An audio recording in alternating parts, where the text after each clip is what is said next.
Hello and welcome to Six Part. Today I'm going to continue the series What If Deku Got the Omnitrix Part 2. If you enjoyed this video, please give it a big thumbs up, and to watch more videos like this, subscribe to my channel and turn that bell notification on so you never miss an upload. Now wasting no more time, let's begin. 2 weeks later, UA University, 1A homeroom. After the first day of combat training, 2 full weeks had passed, and some significant changes had occurred. To begin, thankfully, Rukido and Katsuki had completed their detention at this point.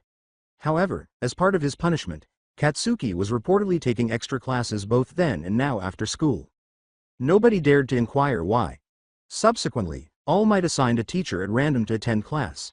When it came to combat classes, the classes he taught observed how much assistance he seemed to need. However, no one could hold him entirely responsible. He was punching villains into the next nation before this, but now he was hitting grades. Right now, he couldn't be left alone. For the class, the weeks that had passed were fairly typical. Nothing unusual had happened. Since their classes were closed for the day, Class 1A was currently waiting in their homeroom. They had a special event today, but it was unclear what it might be. After an early lunch, they would discuss the events of the day. Before long, Aizawa entered and silenced the class as they hurried to their seats. If he was impressed, he spoke up instead of displaying it. "I'll keep this brief. You are required to choose a class president and a vice president before lunch begins. After lunch we will be meeting back here to discuss our trip." Trip? Aizawa quickly slipped into his sleeping bag and zipped out of the classroom, saying, "You'll learn about it later. Pick your president and vice, and don't disturb me." Then there was chaos. Oh, pick me, I'll be the best president. Vote for me and I'll make the girls wear short skirts and tight shirts. Taya casually knocked him out right away, and nobody responded. Iida yelled, "Listen up," to get their attention. This position is very serious and important to the class, so only those that find themselves to be truly reasonable for all that being class president. If you do not believe that you are suitable for the role, then please think about someone who you believe is.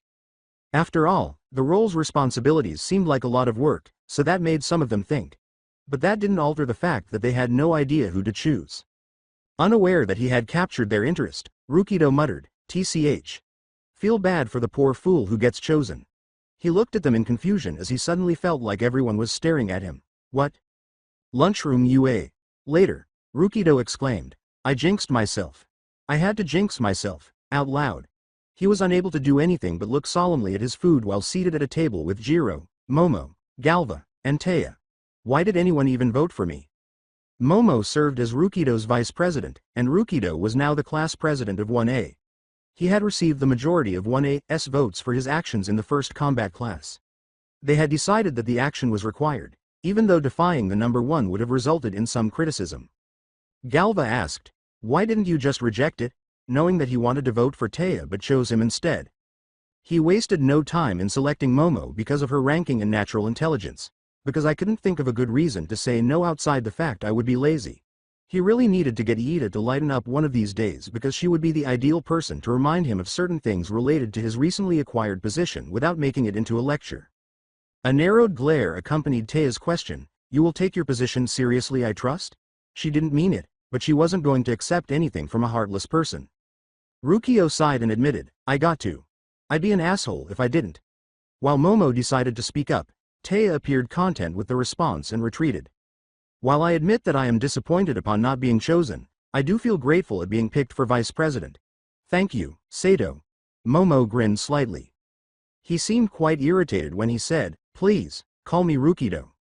However, Jiro shivered and said, "Does anyone know what Mr. Aizawa has planned for us though? I don't want to be surprised by him again." She was still afraid of Aizawa. Considering combat class was cancelled, then something involving proper training, Rukido replied. With confusion, Galva questioned, "Proper training?" Taya added, "Most likely quirk control or rescue training." Embarrassed, Galva rubbed his head and said, "Oh, that makes sense. Sorry about that." To his embarrassment, Taya patted his head and said, "It is fine, Galva." He whimpered, "Really, come on," as the table laughed. But just as they were relaxing, an alarm went off, so loud it almost drowned them out. Jiro quickly fell to the ground in an attempt to protect her delicate ears from the loud sound. But as the students started to panic and jumped out of their seats, screaming and shoving their way to the exit, things only got worse. Galva screamed, "Hey easy," while being jostled. Taya exclaimed, "Damn it, get off," as she pushed someone away and was knocked to the ground. Rukido exclaimed, "This is ridiculous," while assisting Jiro in standing up. He growled because she was still fighting to keep from hearing the noise. Because so many people were running into each other, he was unable to activate the Omnitrix. He was content to do his best to shield Jiro's ears instead. "I can't change if I don't know what I'll become." He truly didn't want to accidentally crush anyone. The students grew increasingly irrational as the alarm continued to sound. But in the midst of all this confusion, Rukido had been able to see Iida floating in midair, holding a microphone. "Attention students. This is a false alarm. No villains are on the premises, only reporters from the news have come in. Please remain calm." The students who had been in a panic had stopped, so it was fortunate that he was so noticeable and loud. As he assisted Jiro in getting up, Rukido let out a sigh of relief and annoyance. "You all right?" Because she had been held by him through all the chaos, she was blushing a little. She pushed it down, though, so she could rub her earjacks. "No, but I'm not deaf, so that's a plus." Trying not to yell at them, Rukido said, "Gotcha. Damn, these people are stupid. Aren't most of them supposed to be in an older class than us?" Though he wasn't foolish enough to start anything, he was upset with them. With a sigh, Taya raised Galva off the ground with one hand and said, "Supposedly." He cried out, "I live," just before he was thrown to his ass. Ow. With a sigh of relief, Momo stated, "We should be grateful that Iida was able to act as quickly as she did." While rubbing under his chin, Rukido muttered, "Yeah, gives me an idea actually, but for the time being, he should check on his classmates." Class 1A, UA, University. Later, Rukido and Momo were standing in front of the class when they returned to their homeroom following the chaos at lunch. With ease, Momo calmed the class by saying, "Class 1A's first meeting begins now. Say Rukido has a few things to say. Please remain quiet." Before addressing the class, he nodded in gratitude to her. "For starters, I would like to thank Iida for reacting quickly to the situation at lunch. If he hadn't caught the reporters outside, then more people would have likely been hurt in all the chaos. That thanks also extends to Uraraka for aiding him." Rukido started by saying that the class immediately praised the two individuals. Unaccustomed to the attention she was getting, Uraraka yelled frantically, "It was no issue. Iida was the one who came up with the plan." With a quick bow, Iida said, "Thank you for the praise, but I was only doing what was needed, that is all. Don't take what you've done lightly. The same situation can happen outside of school as well and be 100 more times dangerous. Crowd control is gonna be important in the future, that's a fact. With how well you two worded together, you can prevent anyone panicking and prevent a crisis. So, nice work." Rukido said, causing the two to blush and nod. To put it mildly, it was encouraging to hear that they hadn't thought of it as teamwork for upcoming projects. This does bring up something, however. Momo? Making sure everyone was paying attention, Momo started, "Even though Rukido and I are the class presidents, it is unlikely that we will be present for every situation, like what happened at lunch. Which is why Rukido had come up with the idea of class officers. Class officers will be in charge should me and Yaoyorozu not be within the area. Their jobs are to simply keep things calm within the class while preventing disorder and chaos. They will also be required to report to us regardless of how small the issue may be," Rukido clarified. "We have already discussed who will be class officers. The names go as follows: Iida, Tokiyami, Taya and Katsumi." Momo clarified. According to what they have observed thus far, these were the most sensible and level-headed people who could act fast. Other options were available, primarily Izuku and Asui, but not many were required. With a firm tone, Rukido stated, "Whether or not this remains is not certain. Like myself, you will also need to prove yourselves that you can handle the position and keep it. Regardless, I thank you for giving me the opportunity of being your president. As you've placed your trust in me, I'll place the same trust in you. I won't let any of you down, that is my promise to you." Kirishima muttered, attempting to contain the most manly of tears, "Dude, too manly." Mezzo accepted it and remarked, "Well, we can't argue with that." Tokiyami stated in a quiet voice, his resolve evident, "To think such a task has been asked of me. I will be sure not to fail." "Question?" Toru said, holding up a hand. "Yes?" inquired Rukido. Toru abruptly asked, "Can we call you Big Bro from now on?" "What?" Kaminari went, "Big Bro Rukido, Brokido." Kirishima concurred, saying, "Brokido is an awesome name, way better than calling him president."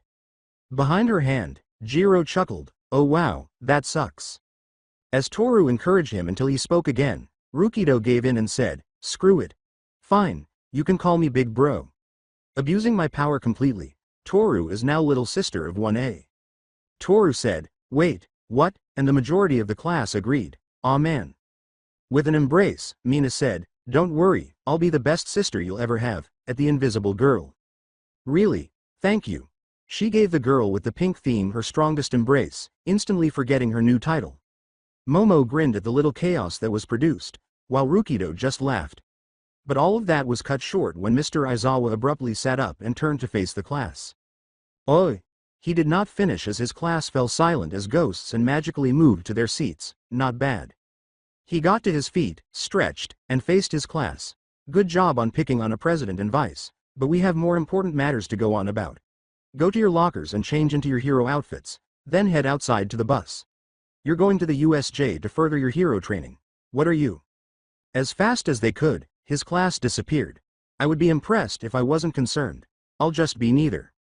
He really didn't give a damn. Front entrance, UA University.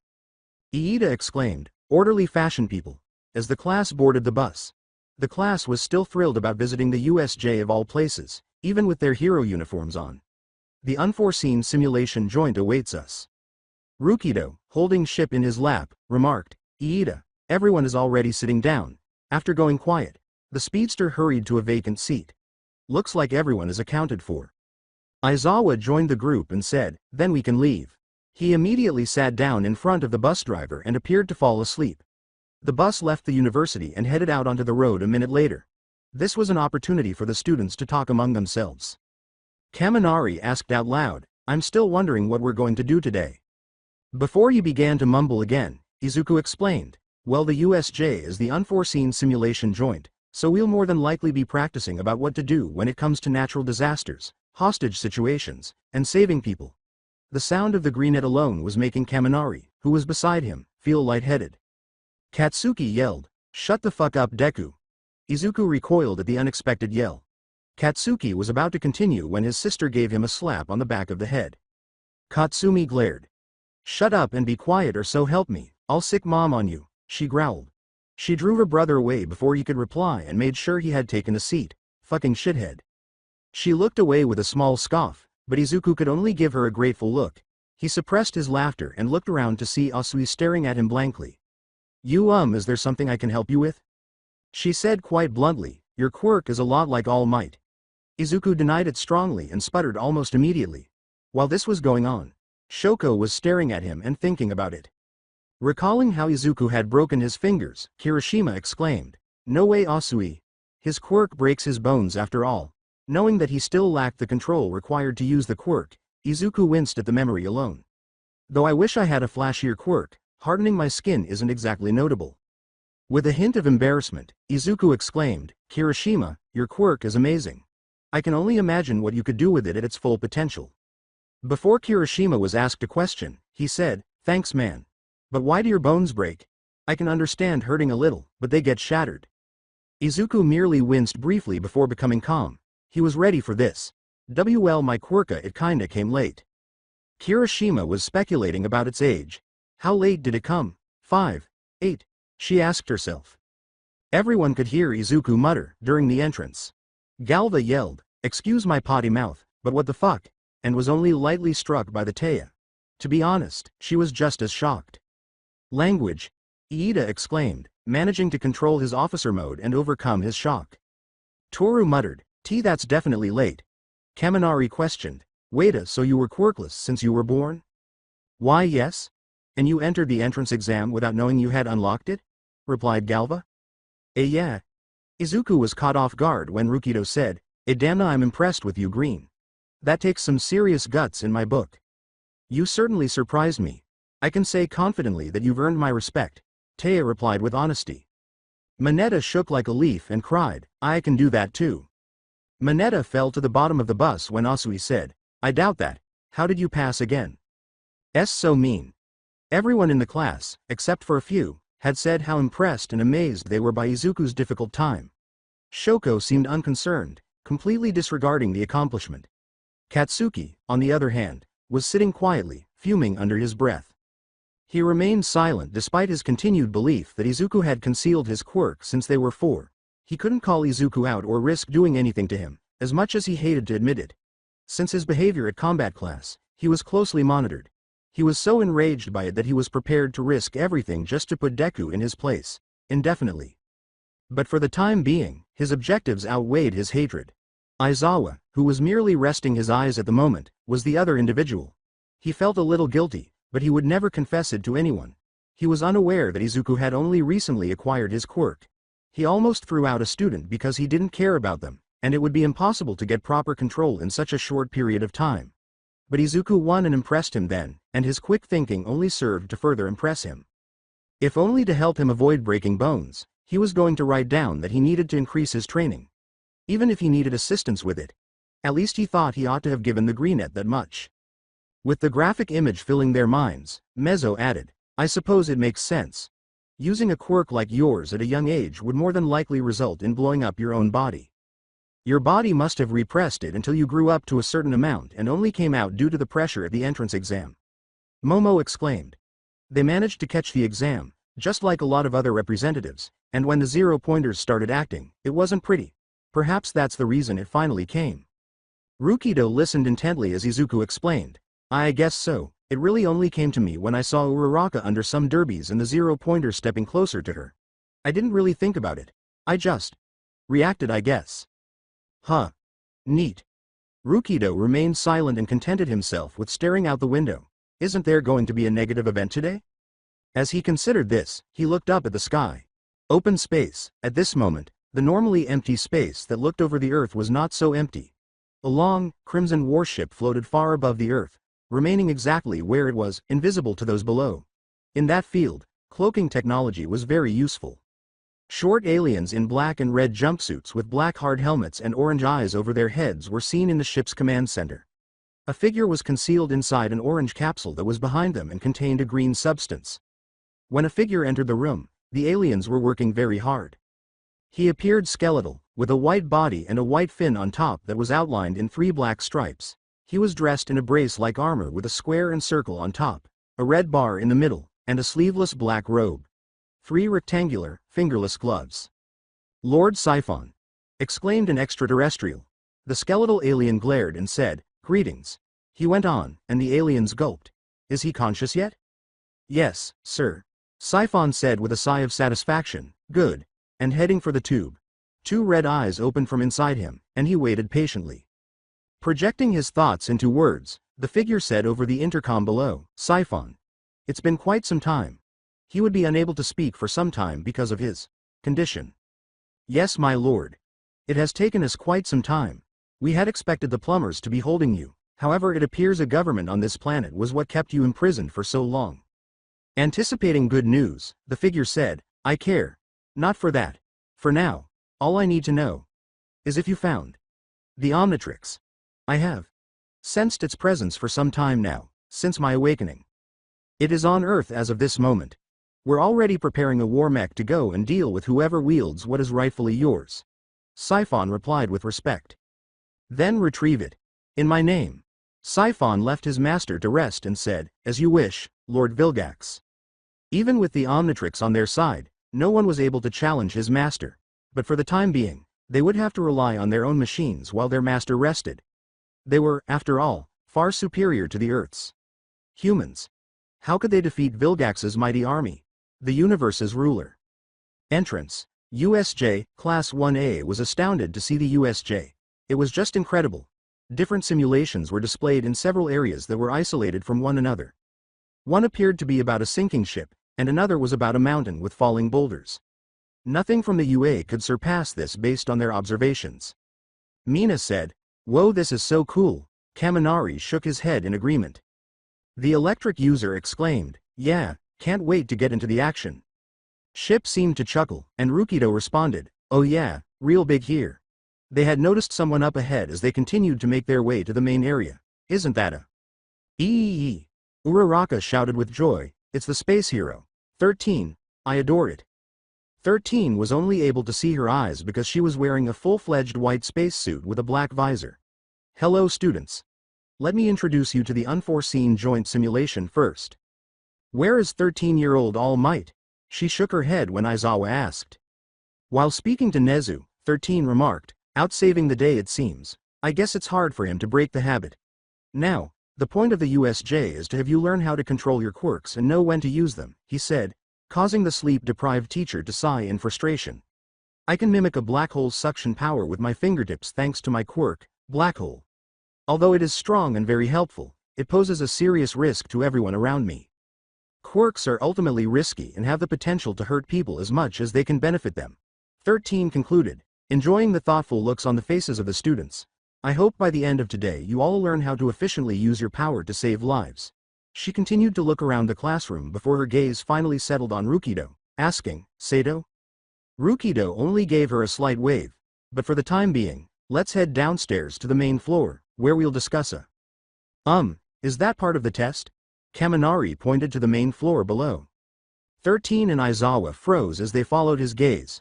Before several mists quickly spread throughout the ground floor, a dark purplish mist was presently in the center of the floor below.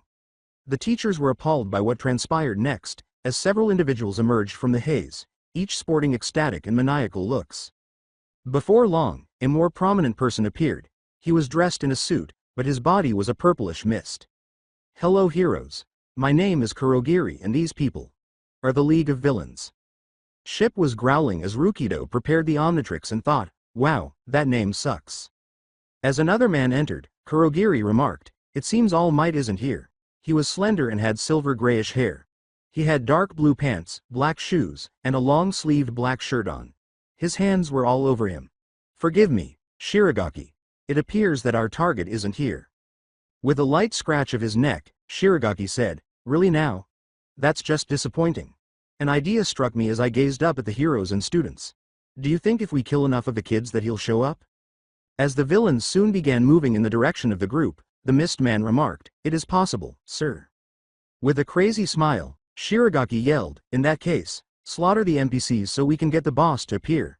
Soon after, the villains roared in agreement and charged forward. Mina said, this isn't happening. Right? As she and the other students in the class began to back off.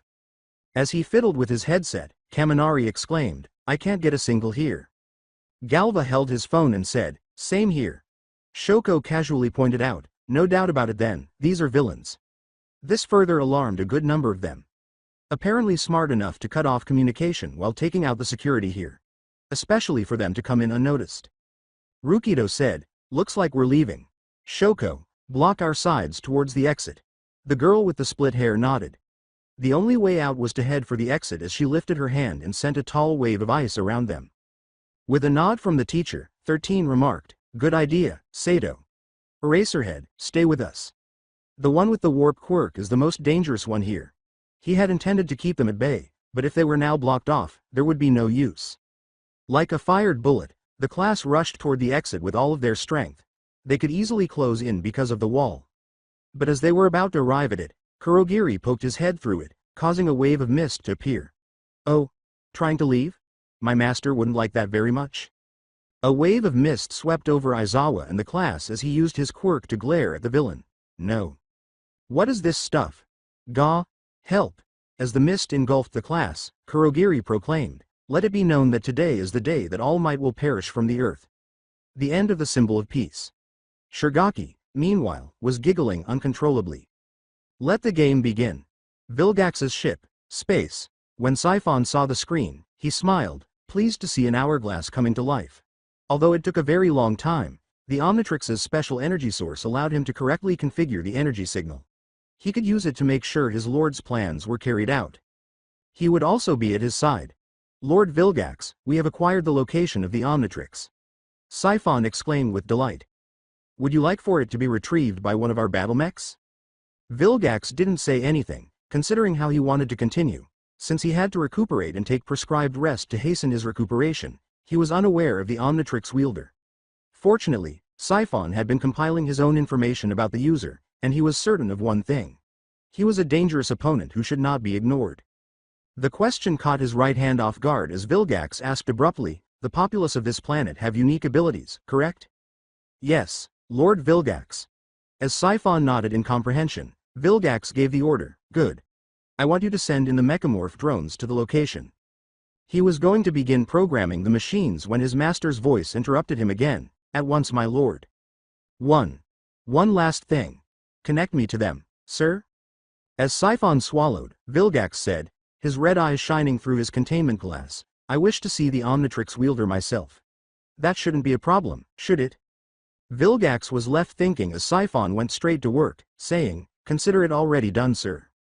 With his objectives taking precedence over all else, Vilgax thought, soon. The whole universe will belong to me. But for the time being, he would have to see exactly what he had. Mountain Zone, USJ, Momo barely noticed what had happened as she yelled as she hit the ground. Her eyes widened in realization after a brief period of confusion. Everybody was ensnared in that villain's quirk. We were taken somewhere. A voice said, hey, I found one of them. When she looked around, she saw a bunch of petty criminals approaching her with the sickest looks on their faces. Forget about killing this one, I say we have some fun. Momo moved swiftly, standing up and forming a metal baton and rounded shield while wearing a rather irate look.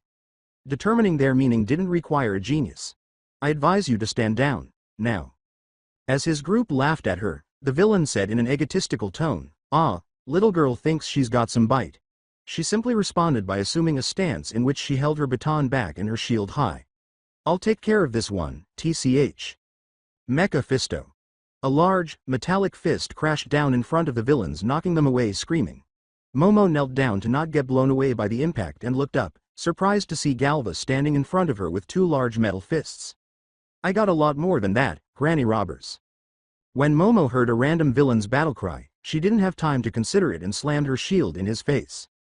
Momo leapt over and closed in on another villain, slamming her shield into his chest before hitting him over the head with the heavy baton, leaving him unconscious on his back. With bone-like finger claws, another villain charged at her, attempting to slit the creating girl but being stopped by the shield. With a growl, the villain kicked Momo's legs, causing her to fall to the ground. As the villain lunged for the kill, the hero in training's eyes were wide, but he was abruptly stopped by Galva's massive fist. Galva shook the woman who had stabbed her and yelled, oh no you don't, as a wise man once said, ow. Stop stabbing me. He quickly made the decision to knock her unconscious by slamming her into the cliff side. That's like the 6th I've gotten stabbed this month. Momo showed some uneasiness upon learning that her classmate had been stabbed, but she declined to inquire. How? There wasn't time to consider it because Momo was attacked from behind by two more villains, and the heiress had to defend herself by raising her shield. But just as they were about to attack, they were knocked unconscious by two massive shadow claws that slammed them into the ground. Galva himself yelled as he grabbed one of the bigger villains from behind him and held him in a bear hug. The villain chuckled to himself before a big rock struck his head and split it in two. The two students were left perplexed as he lost Galva and collapsed to the ground, unconscious. Momo. Galva. They exclaimed as they looked up and saw Uraraka floating in midair accompanied by a number of rather large rocks. Get down. Heard ya, Miss Gravity. Uraraka let go of the rocks above, and Galva hurriedly covered Momo and himself with his metal mist. They descended on the villains, causing them to scramble and scream as the falling debris struck them. As the two shadowy hands eventually seized many of them before slamming them into each other, things only got worse. Tokiyami descended from the sky, Uraraka landing beside them. It looked like you required some assistance. As Galva helped her up, Momo said gratefully, it was quite welcomed, Tokiyami. As the group came together, they had overlooked a group of villains who were still conscious and were slowly rising while reaching for their sides.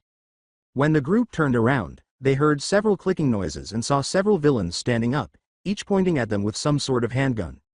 A villain yelled before any of them could respond. Kill them. They were about to fire when 13 landed in front of them, and a shadow loomed overhead. Bullets flew towards her outstretched fingers, which instantly broke down and were absorbed into the miniature black hole. I would advise you to not do that again.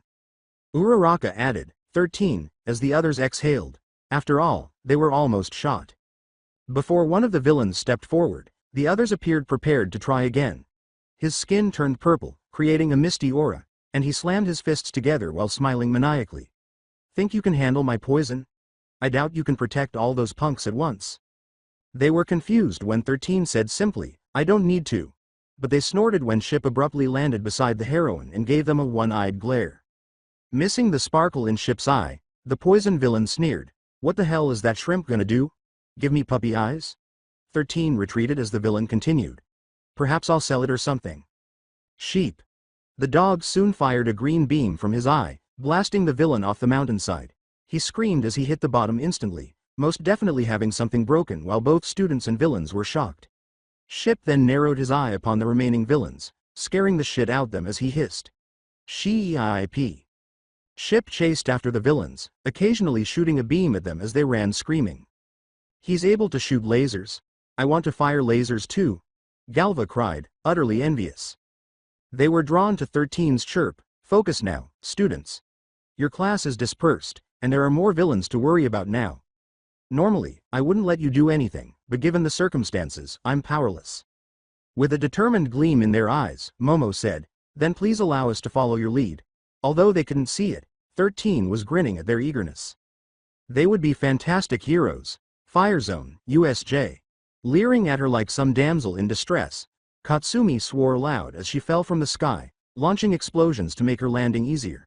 She looked around immediately, noticing the burning building and the large flames surrounding the area. A second later, she turned around and slammed a fist into the head of a random villain, sending him flying back. How she was going to disprove them? Hey! The other villains stiffened as Katsumi growled and roared, and the villain was soon blasted away into a group of his fellow cronies. How about a little smooch for me? Pay attention. You are speaking to the greatest hero of the future. Considering that, you're screwed. Letting her inner rage come out, she blasted herself at a group of them and unleashed a massive explosion. The group was instantly knocked out as the other villains readied themselves. And I'll prove that right now. Then, with their quirks or weapons as obvious as day to the girl, the villains charged at her.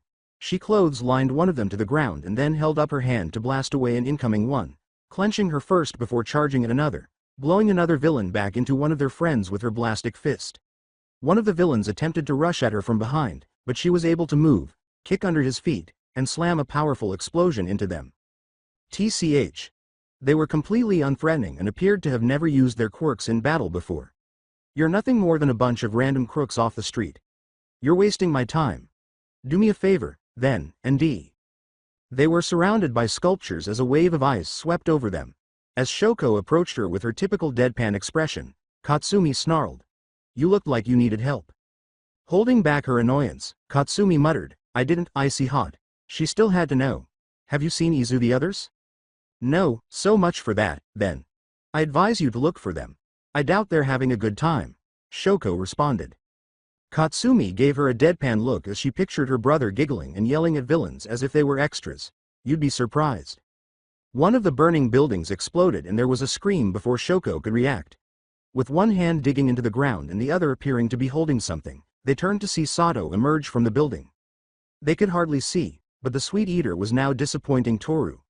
As man emerged into the light, the building echoed with manic laughter.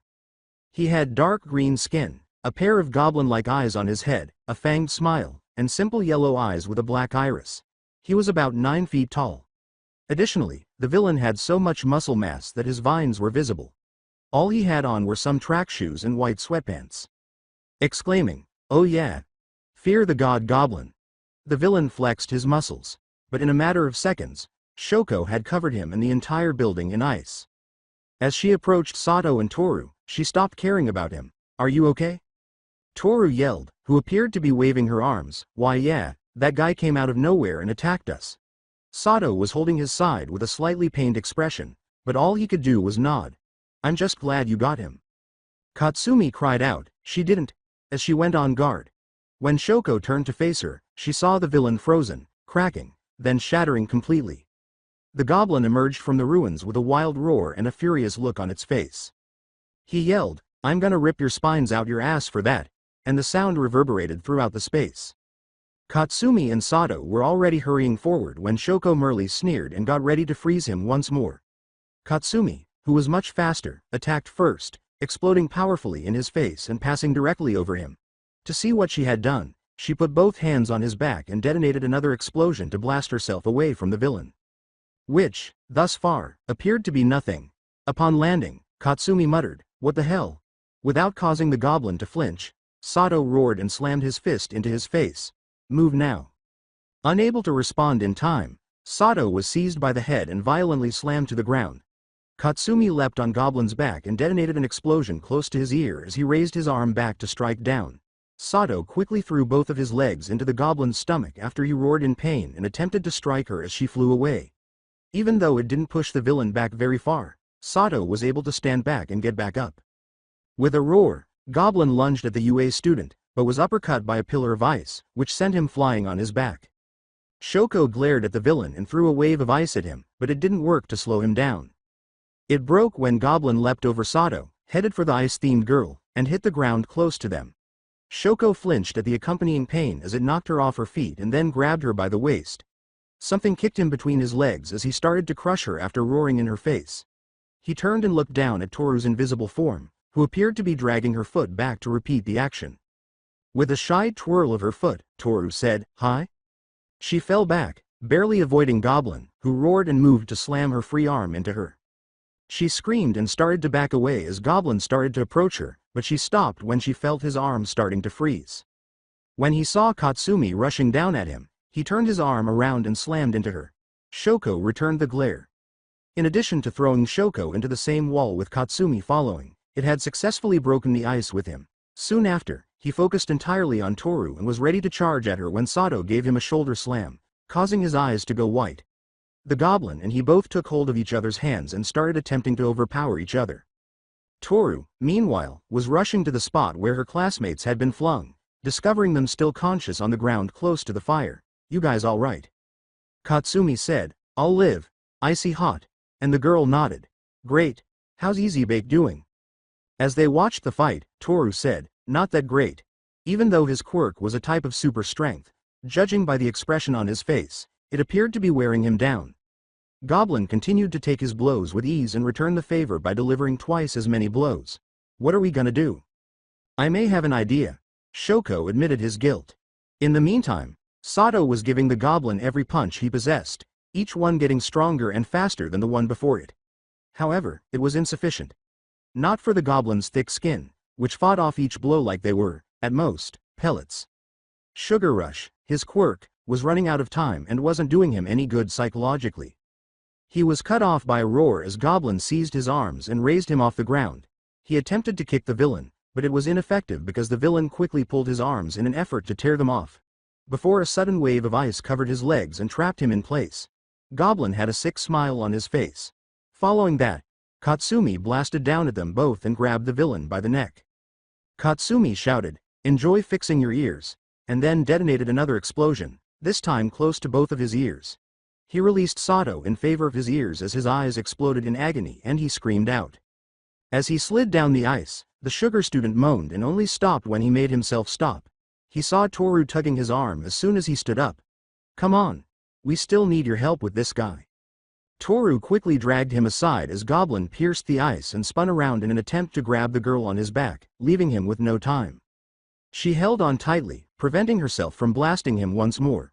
Fortunately, Shoko stepped in and hit the villain in the dead center of his chest with a pillar of ice that she released from her side. Katsumi seized the opportunity to leap off him as he was pushed back, then detonated an explosion in his face. As Katsumi landed beside Shoko, the girl threw a wave of ice at him, and he grunted and fell to the ground. Katsumi yelled, "Let's go," and grabbed her arm, launching them off the ground. Soon after, Goblin emerged from the ice once more and sprang at them. "Feel free to do something." Without saying anything, Shoko sent out a much-needed wave of ice behind them, covering the villain in ice as he fell in the direction of one of the collapsed buildings. However, the ice surrounding him broke as soon as he made contact, releasing him. He rubbed his head and forced himself back onto his feet, moaning a little from the fall. He didn't notice the approaching footsteps, which were followed by a scream. When he turned to see what was causing the scream, a big lamp post slammed into his head, knocking him off his feet. With his teeth clenched, Sato threw away the lamppost and hurried over to the villain as he was rising. He tackled Goblin with all of his strength, pulling him off his feet and supporting him while he ran in the direction of a wall. Before slamming a fist across Goblin's face and another into his stomach, he slammed Goblin against it. The villain was only momentarily stunned by this before slamming his arm across the student's head and swatting him away. With a grin on her face and a hand in his face, Katsumi abruptly threw herself at Goblin as he began to advance. Flashbang was a straightforward attack with a straightforward name. For the sole purpose of ruining someone's vision, one dazzling explosion was substituted for a destructive one. And boy, did it work! Gah! Goblin exclaimed, his eyes pierced by the dazzling light. He tried to restore his vision by raising his hands to them, but all he saw was the bright light absorbing it. However, Katsumi used this opportunity to land on the ground and then blasted back the wall behind a villain's Goliath. Please wait until I can grab you and shove Maya. His eyes were almost closed, his consciousness wearing them before a wave of ice laid upon him, but the cold against his skin didn't help him in the least. If anything, it made him sleepier, so much sleepier that he could almost see a baseball bat coming at his face, so he didn't get a chance to finish before the building behind him collapsed upon him and nearly covered him entirely outside his head. Whack whack whack whack whack. When Toru used a random metal bat she had found to swat down the goblin, Sato, Katasumi, and Shoko could only blink. That's what you get for scaring me, you creepy bad guy. Shoko admitted, that was not part of the plan. Nevertheless, she was generally happy. After all, she didn't need to use her left side. The water zone, trying to fight off a squid-like man who was pulling him down below, Kirishima held his breath. He hated to admit that his quirk was useless, unless he wanted to be dragged to the bottom more quickly. But before either of them could descend any farther, a huge shockwave erupted around them, launching them and everyone else out of the water. Kirishima moaned as he sat up, then noticed Izuku beside him clenching his hand as he felt someone grab the redhead as he flew through the air and pull him towards the boat below, where they crashed onto the deck while the villains flew over into the water once more. Are you alright, bro? Kirishima inquired. Yes, indeed. Izuku made a feeble joke while displaying his broken finger, but he chose to comfort the red-haired boy after observing his flinching expression. It's okay. I simply must find another way to utilize my quirk. My bacon dude was still saved by you. You're fantastic, Kirishima praised while making Izuku a bit embarrassed. Another person came onto the boat, catching their attention as their eyes widened. Sue, Ashido. Sue waved as she helped a coughing Mina stand up, but all she could do was smile weakly. Hey, a horn buddy, Green Bean. They were in a bad situation right now, in a fake boat, surrounded by villains with water quirks and no real way for them to defend themselves properly, as so Izuku thought. Green Bean? And then shook his head, thinking, I have 9 fingers left, but maybe I can force out a punch if I'm lucky. Asui is good in the water, but she shouldn't have to face anyone by herself. Mina can produce acid, but how far can it fire? Kirishima's harden may cause him to sink. A scream from the water interrupted his thoughts, and the students turned to see the villains staring at a spot where bubbles were slowly disappearing from. Another villain yelled, disappearing under the water and frightening them all. They all scurried around, trying to escape, but something yanked them down one by one. The students were still terrified, trying to see what was taking down the villains, until the water in front of them exploded, making them all go on guard. Unconscious villains fell upon their boat in a huge pile, confusing them before someone else landed on their boat. With a glare that sent chills down their spines, Taya, soaked in water, grabbed one of the villains' heads and threw it into a pile, and said, I'm going to destroy them all. The chills only got worse. Forest area, USJ. Every time a villain appeared, they were shot through the head, and Mineta had no idea what was going on. He was not at all okay. He sat in a forest with his hands to his head, tears streaming down his cheeks, and blood all over his head. Even though he was only permitted to intervene if they were actually in trouble, a man dressed in black was shooting down any villains that came into view from one of the windows. Mimic, report. The leader of this League of Villains has been taken out so far. Is it okay to kill? With his scope hovering just above the leader's head, Mimic asked. He wasn't sure why, but he couldn't help but feel a little really satisfied if he was permitted to kill him right now. No, we cannot let the heroes play this off or risk you being compromised. Simply ensure that the pupils are unharmed. Understood. The agent shook his head, and the boy's scream reverberated through the USJ as his scope swiftly returned to Mineta's location, killing another villain who had come near him. What a waste. City Zone, USJ. Rukido looked at the dozens of villains in front of them and said, well, this is something. At the moment, he, Jiro, Kaminari, Iida, and Katsuki were all teleported together. Dude, why are you handling this so coolly? They were still students and, therefore, civilians without any real hero training beyond basic combat, so Kaminari asked, understandably alarmed. Leaning against an unidentified car, Rukido stated plainly, well, there's no reason to be worried, they haven't attacked anyone yet. But, in that sentence, that is the most important word. Kaminari made a literal point. Katsuki snarled, prepared to engage in combat, doesn't matter, they're a bunch of losers who are in my way. The others gave Rukido stunned looks as he said, "Now hold on, it wouldn't hurt to at least try and talk them down first." "Really?" Jiro questioned incredulously. "Yes, really." The girl who was sensitive to sound had to fight the impulse to poke Kaminari with her jacks. "Sato, these are villains. As heroes of the future, we must defeat them without hesitation," Iida reprimanded. Rukido managed to say, "The world isn't black and white, Iida, it's a very, very gray place." The transforming hero straightened up and waved at the villains before Iida could question him. "Yo, we'll take your surrender." "Hua!" One of the large group of villains yelled back, like hell we're giving in to a bunch of fucking kids. With a look of bewilderment, incredulity, and rage on their faces. "Why are you doing this at all?" Rukido jumped on the car hood and sat down, saying, "There must be more to life than attacking the training grounds of the top hero school in the world. That one child is All Might's fault. We're going to exterminate the remaining heroes from the planet once he leaves," the same goon shouted. "And you think they have a legitimate, authentic method to do so? How many times have people made that claim only to have it proved to be untrue? Don't get me wrong, the man is human and all, and he has limitations, but for some reason he's still the #1 hero," Rukido asked, wondering if all criminals are stupid. "Have you given the danger of coming here any thought? All might have had to deal with you, and the man might have punched you." Quote. Some of the more confident villains were still at it, while others were starting to perspire a little at the idea. He can still die. "Not so simple, you know, sincerely. What's the point of wasting your time on this? Is it really that dull of you all to conclude that this was the wisest decision you have ever made?" Rukido inquired. "Why do you even bother to speak to us?" Some retort, "Huh. He never understood that part, stealing money. I don't mind beating up a bunch of villains, but you seem like a bunch of normal criminals that are doing this just so you can have an easier way to get money. You could move elsewhere, but that would be expected to begin with, at least he hopes so. I don't like beating up people if they don't deserve it, especially if they're doing things like this to get by in life, but if you're going to go through with hurting people, then I need to stop you. That's how easy it is." Rukido shook his head. He wasn't a fool to think that all of them would just stop the fight, but he did hope that at least some of them had their heads straight. One man caught his eye, holding a paper bag over his head and clenching it as if he were talking to himself.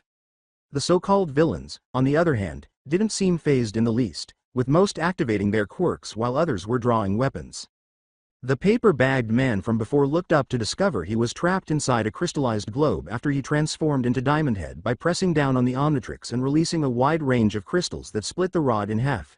He heard "go" outside the dome, followed by explosions, gunshots, and screams. A few seconds later, there was silence, which made him clench his head even more, and then something tapped the dome, causing him to flinch violently. "Hey, are you all right in there?" To further frighten him, Diamond asked, slicing the crystals apart. "Yeah, no," the man said, starting off as startled before turning angry at the last second. Diamond Head looked at him confused as he clutched his bag. "Sorry, it's a quirk, and it's none of his business." "Split personality, huh? Gotcha. I'm guessing you're not really into this whole thing," Diamond said, nodding sympathetically while receiving what he could only assume was a bewildered look. "We needed money somehow, you idiot. I just robbed a few people in stores, I really don't want to kill some kids, and to not get punched into dust by All Might," the baged man uttered. "Well, that is no longer a concern for you, but would you mind if I cuffed you?" Diamond Head asked, holding out his hands. The baged man backed up, trembling a bit. "Hey, don't worry. At worst, you'll be questioned and imprisoned for a few weeks, but other than joining them, you didn't do anything here." "All right, we can't rely on him." Diamond Head wrapped the man's hands in crystals as he extended them. "Anyway, what's your name?" The man appeared stunned by the unconscious and imprisoned forms of his allies, and Diamond Head asked as he assisted him out of the dome. The students appeared to be waiting for him with uncertain expressions on their faces, with the exception of one man who had a dazed expression. Jin insulted the fallen people around him when he introduced himself, saying, "Jin Bubaigawara, holy crap, you beat the hell out of these suckers. These guys stink, sorry." "Well, at the moment, I'm Diamond Head." The transforming student turned to his class and grinned, saying, "It's time to leave, even though I usually go by Rukido. Everyone will undoubtedly congregate in the middle of this location." However, he wasn't alone, and they had a prisoner now that needed to be watched regardless of how willing he was, and he didn't think the others, especially Iida and Katsuki, could keep him calm. If he had been alone, he would have already transformed into XLR8 and simply gathered them all in one location. What makes him different from the others? Katsuki gestured to the man in handcuffs who winced. Rukido stated plainly, I don't have a need to knock him out because he surrendered. Hey, Sato-san. This is not a good idea, I must tell you. He might be planning his next move at this very moment. This is a villain after all, Iida cried. Rukido turned and walked away after saying, besides I used my transformations to run weapons for a gang back in Detroit and then New York. He's a criminal at best, but definitely not a villain. Wait a what? We need to return to the center later. Do you recall? Really, why are people unable to maintain their focus? The group still appeared uncertain, but there wasn't much of an option given the circumstances, so they reluctantly started to walk through the streets in the hopes of reaching the center before anything else happened. Center area, USJ. Another villain was charging at him from behind, but Mezzo blindsided them with a powerful blow across their head, and Aizawa complained as he kicked another away while putting his scarf around another, yanking that poor villain forward and letting her crash into a group of them. How are you, sensei? Sitting back to back with Aizawa, the multi-armed student asked, his fist clenched. From their perspective, it was just the two of them, and there were numerous villains in their immediate vicinity. As Aizawa erased some cannon arms quirk, he made sure to wrap the villain in his scarf before pulling him over and giving him a hard knee to the face, knocking him out. Stay focused, we're not done with the fight yet, Aizawa said, his eyes glowing red. Not gonna deal with that. Mezzo just nodded as he smashed two villains away, gripping his fistfight and slamming one of them into a rocky quirk user and slamming him into the ground. He felt something strike his side and lifted his arm to block a bat, breaking it in half in front of the terrified crook before slamming a fist on top of his head and knocking him out. This was a bit too simple. Wrapping his scarf around his body, Aizawa ran ahead and kicked a villain across his head, yanking him upwards, bringing the villain upon his ally and managed to knock them both out at once, then raised his arm up to barely block a pair of needle fingers coming at his face, punching the villain in the chest, causing him to gasp in pain before his head was grabbed, and the next thing he knew, Eraserhead's knee was greeting his face, followed by darkness. The multi-armed man then rushed towards a group of them and slammed them out into the forest with ease, but one of them jumped on his back with an axe-like arm before he slammed it down on the student's shoulder. His eyes were wide with pain, and he quickly grew a large number of arms on his back and trapped the villain within a headlock. After a moment of struggle, the villain went limp, completely unconscious as Mezzo let the villain drop from his back and clenched the wound. Another villain smiled as he stretched his fingers at Aizawa in an attempt to catch him, but was knocked out from behind by Mezzo. How are you? Dealing with the final villain in the area, Aizawa asked hastily because, after all, he was still his teacher and it was his responsibility to ensure that his students were okay. I'm all right, sir. I apologize for letting myself be caught off guard, Mezzo said, extending an arm toward Aizawa. The teacher was taken aback until his pupil slipped past him and seized a villain who was approaching them from behind. I won't allow that again, he said. The villain was then knocked out by him. This kid, Aizawa thought, grinning broadly, but as portals opened around them and more villains emerged to engage in combat, the smile vanished. Mezzo and Aizawa stood side by side as the villains, more than prepared to engage in combat. Shigaraki and Kurogiri observed the battle from a distance, with the villain's leader using a single finger to slowly scratch his neck. Eraser is really cool, isn't he? With his eyes narrowing on the pro-hero, Kurogiri simply nodded in agreement. Perhaps now would be the time to bring in your special weapon? Despite their size, our forces are rapidly running out. I'll hold off for a little while. I take it that nobody has left yet? Shigaraki inquired. With a bow of respect, Kurogiri replied, No, I made sure of that, sir. All right. If All Might doesn't arrive, there's no use in waiting. Killing All Might would have been nice, but killing his students was just as good. A perfect reminder that even the #1 hero isn't as amazing as the world makes him out to be, the leader said, his red eyes watching the battle in front of him. But I would like to see his reaction when he sees his very students ripped to shreds. He had already demonstrated it. All he wanted to do was watch how far these students would advance before calling in the boss. Vilgax's ship, space. Sir, the drones are prepared, Siphon declared. And the link? Vilgax inquired. Vilgax didn't even bat an eyelid as the sturdy wire went into the back of his head, but Siphon said, Stabilized and ready for your use, sir. This may sting a bit. We're ready, sir. As Siphon bowed to his master again and pressed a few buttons on the console, Vilgax gave the order. Good, commence the attack. The ship then launched multiple pods down at the planet below, their sole objective being to recover what belonged to their creator. The fun would really start now. Center area, USJ. This is a pro hero, huh? We have a long way to go, it seems. Mezzo sighed as he easily defeated another villain, but as he looked around, he couldn't help but notice that Aizawa had defeated more opponents than him and still appeared to be in good condition. TCH. Stay down. Aizawa scolded as he knocked the final villain with little to no effort. They had managed to deal with all the villains within their area.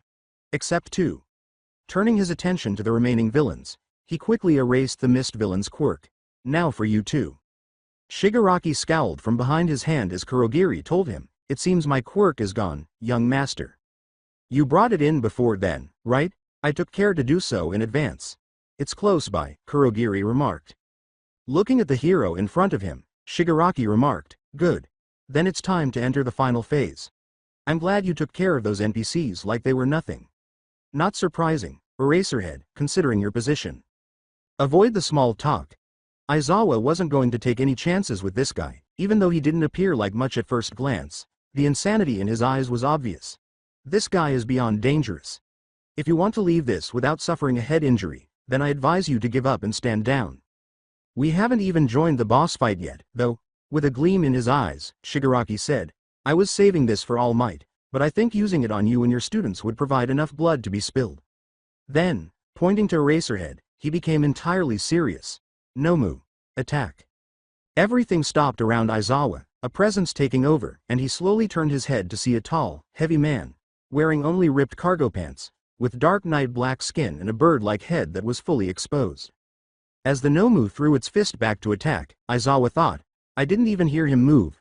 He jumped back to dodge the blow, but the shockwave of the punch sent him flying instead. They were saving this for All Might? Well, it won't work here. The Nomu was soon surrounded by red eyes, and Aizawa remained alert as it withdrew its fist from the ground. To his surprise, the Nomu lunged out at him and attempted to punch him again, destroying the ground once more without losing strength. Then someone grabbed him by the waist. However, before he could think of a strategy, Mezzo rushed in at Nomu from behind and lifted the beast of a villain off the ground. Nomu caught as he threw Aizawa away before he was thrown over the student's shoulder. The Nomu pulled him close and started crushing the underground hero in his hand. Aizawa gritted his teeth to keep from screaming from the pain.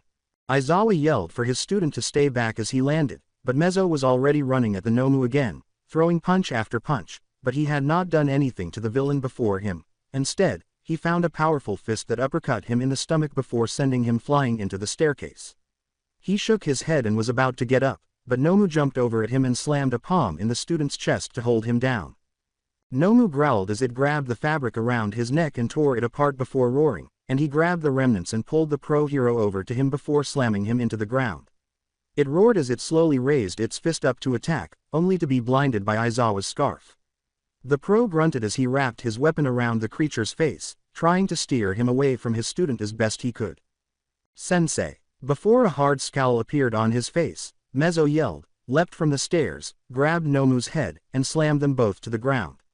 He immediately retreated and stood in front of Aizawa, more than willing to continue the battle. Aizawa looked up to see Taya flying just above the ground where Nomu was, glaring. "Nightingale, stay." Nomu got up with nothing done to it and had turned back to Mezzo with a growl, but just as he was about to attack, a foot slammed into the side of his head and knocked him off his feet. With another roar, Nomu charged at Taya and threw her to the ground. Mezzo and Aizawa hurried to help when they saw this, but they were both swatted away with a single arm. The monster roared in Taya's face as she struggled to push it away. Fortunately, assistance was on its way. Detroit. Everyone looked up to see Izuku, who had been swung by Asui, flying down at the Nomu. He threw it forward at the yelling Nomu, his arms glowing brightly. Smash! Nomu was instantly hit squarely on the nose by the punch, which sent him flying back into a wall. He clenched his right arm in agony as he fell to the ground close to his teacher, breaking it completely. He saw how Kirishima, Asui, and Mina joined them and forced himself back up with his remaining arm. Before their teacher could speak, Taya leapt back up and started fighting. And to their surprise, Aizawa said, "All of you head for the exit now." "Huh, you can't be serious, Mr. Aizawa," Kirishima exclaimed, having arrived minutes earlier. As Aizawa felt the pain temporarily go away, She grew out, none of you are capable of doing damage to that thing. He was too angry and exhausted to handle it. You need to leave while you still can and contact some help.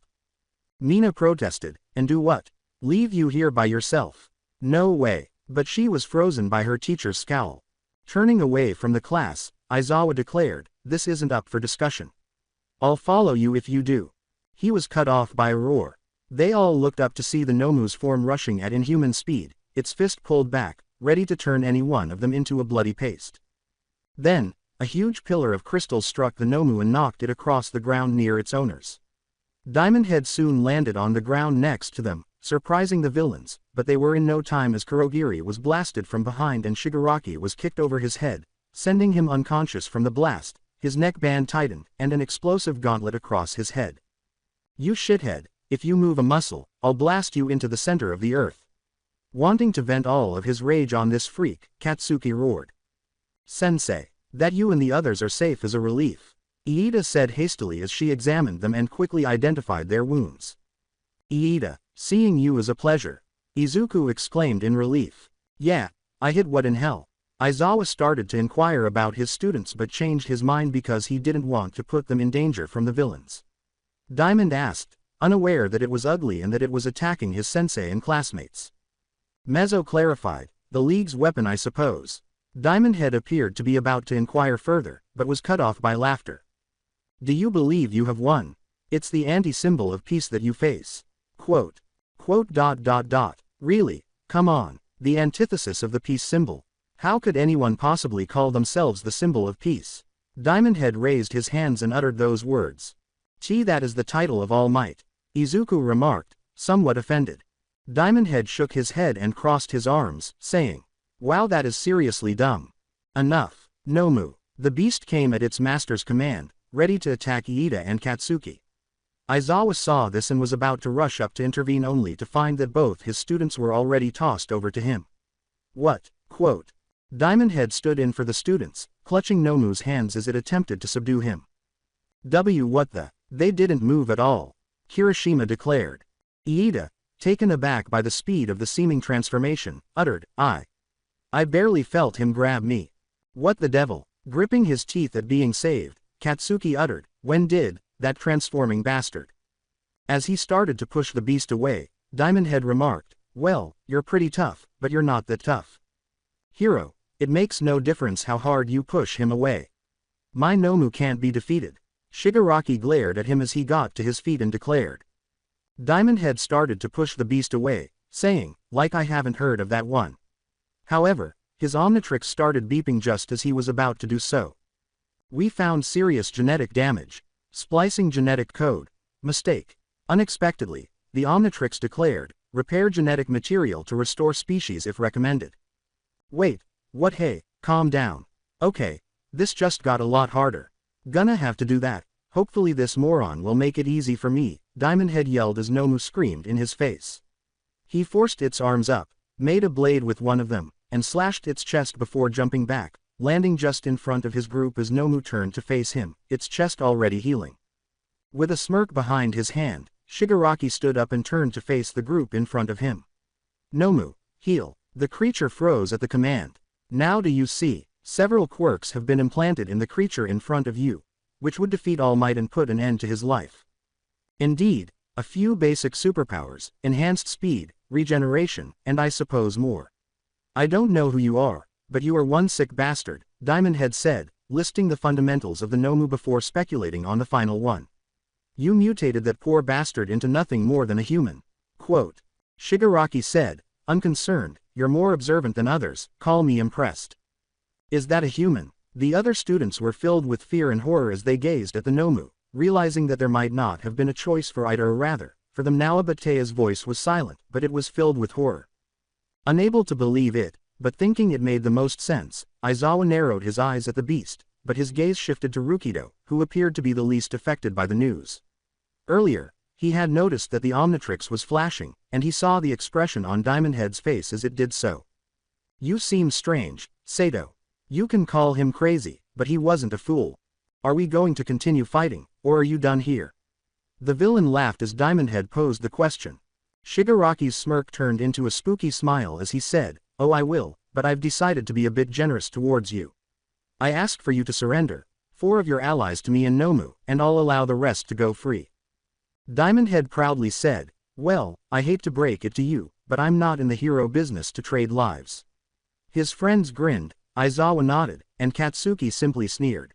However, I am willing to take your surrender, Diamond Head said.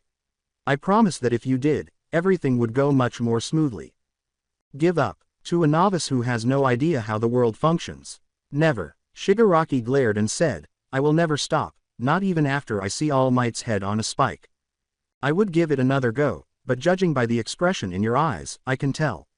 Shigaraki flinched at the mention of his father, scratching his neck. Diamond Head smirked and said, you're determined and insane about this whole kill All Might. Then again, what else would I expect from a spoiled little brat that's playing around with daddy's toys? What exactly did you say? Malice and hatred were evident in his tone.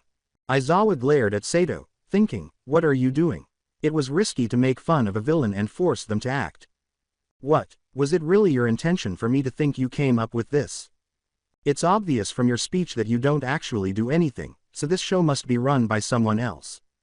Diamond Head added, imagine my disappointment to hear that you're somehow the leader, and for what?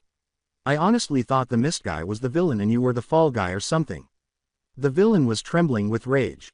Without Misty over there, a few stray thugs from the neighborhood, and a botched science project, you are powerless. Really, aside from acting like that one obnoxious boss at work, what else have you done? When we first met, I had requested 2 weeks' notice. Quote, I'll reduce you to dust. A pile of rocks won't make fun of me. With his hands buried deep in his neck, Shigaraki uttered those words. So, how do you want to be made fun of? He reveled in the trembling figure of the villain in front of him, his mission accomplished, but for the moment, he said, anyway, you're boring me. I am known for taking requests. Here, I'm going to talk to your little friend. Avoid ignoring a, hey buddy, I don't know if you can hear me with whatever messed up experiment they did to you to make you like that, but I want you to know something. I'm going to deal with Handyman over here and we're going to fix it all up as good as new. I'm going to save you, to put it bluntly. Diamond Head said with pride. The Nomu remained silent. Although his teacher and classmates appeared taken aback, Handyman appeared to be about to lose it. Which is why I have to do this. Nom. Then the earth shattered. Crystals sprang up, encircling Shigaraki's mouth before reaching out and squeezing his hands together. As he collapsed onto his back, attempting to break free, his eyes widened in fear. The crystals quickly spread throughout his body and held him in place, so it was in vain. He witnessed Kurogiri's head being covered by the crystals after taking his potion, and Nomu's arms being merely restrained while his body was only covered. He made no movement at all. Diamond Head quickly removed his legs from their position, exposing a sizable strain of crystals piercing the earth. Yeah, that took a while. Quote. You planned that? Aizawa asked incredulously, believing his pupil was becoming arrogant. To be honest, he was somewhat impressed. Before he began to approach them, Diamond Head clarified, of course. Did you think I was just talking off for no reason? Guys like him never know when to give up, and I took him down for it. Though I wasn't expecting him to tell the guy to stop. That helped out a lot if I'm being honest. Now if you don't mind, I got someone to help. On suspicion, Aizawa said, you can help them. Yeah, just have to do something. Diamond Head clutched his Omnitrix as he stood in front of the motionless Nomu. Alright, Omnitrix. DNA genetic repair approved. Code, 010 Alpha Omega. Voice accepted. Code accepted. 10-second charge up beginning. Please stand still. Diamond Head stood up straight, his chest pointing out, and said, right charge up. Well, don't worry buddy, this nightmare will be over soon. The Nomu stared straight into the Omnitrix's light, which glowed brightly. A couple more seconds. Boom. They opened up, revealing a visor on top, a pair of claws on its sides, and a cannon underneath them. Diamond Head's eyes widened as they fired lasers directly at him, blowing up the ground in front of him and blasting him away from the mutated monster. Everyone snapped their heads up at the explosion at the top of the dome, with glass shards falling out into the C-zone below. The smoke cleared as several large saucer-like machines, all red and brown, flew in. Error. Charge up interrupted. Please activate code to try again. Oh, hurry up, Diamond Head exclaimed before several more lasers fired down where he was at. With a growl he reached behind him and took off his angled spikes before tossing them up at the machines. They instantly pierced two of them and crashed down in front of him and blew up. Ha! 20 points. Quote. Everyone hurried behind it, and Mezzo dug his hands in the ground and raised the ground up as one of the drones fired down at them, and then Izuku appeared from the corner with his finger ready. The other drones continued firing down at the area they were in, not caring who or what was hit. Delaware smash. He lowered his hand in agony, unable to recover in the least, and released the finger, sending a high-pressure shockwave that easily destroyed the machine. Remain calm, Taya called out before jumping up and flying at one of the drones. She roared as she dug her fist deep into it before ripping it half, tossing the pieces away. She growled as she noticed a pair coming right at her and got ready to attack them before she suddenly blasted from behind. Gah! Quote. As the drones started to circle around the dragon girl, she started to fall out of the sky. As they were about to fire, a few shards pierced them and blew them up, but Diamond Head hurried underneath her and caught her in time. You good, Dragon Queen. Quote. After being disappointed, Taya admitted, I've had better days. Soon after, more lasers were directed at them as Diamond Head covered Taya with his body and began shooting off pieces of it. What the hell is this? Quote. Diamond Head then launched a volley of spikes from his back, easily taking down the drones, saying, wish I could tell ya. For now, they're getting taken down. Return to the others and ensure their safety. As she ran back to the group, Diamond Head turned back to the approaching drones as his hands turned into sharp crystals. Quote.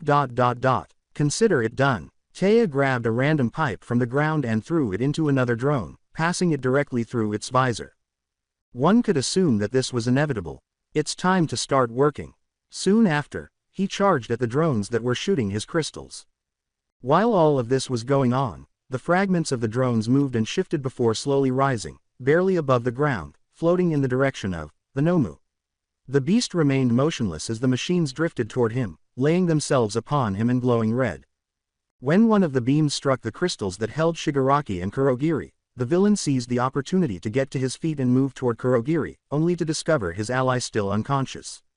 He glared angrily at Diamond Head and contemplated pursuing him, but then he noticed the students hiding and smiled. They were dead after a single touch. He ran at the barrier where they were hiding with unnatural speed and extended his hand, forcing it into the dust with his fingers before continuing on through with a hand extended toward Asui. You're Min. Smash. He flew back with several missing teeth after a fist struck his face.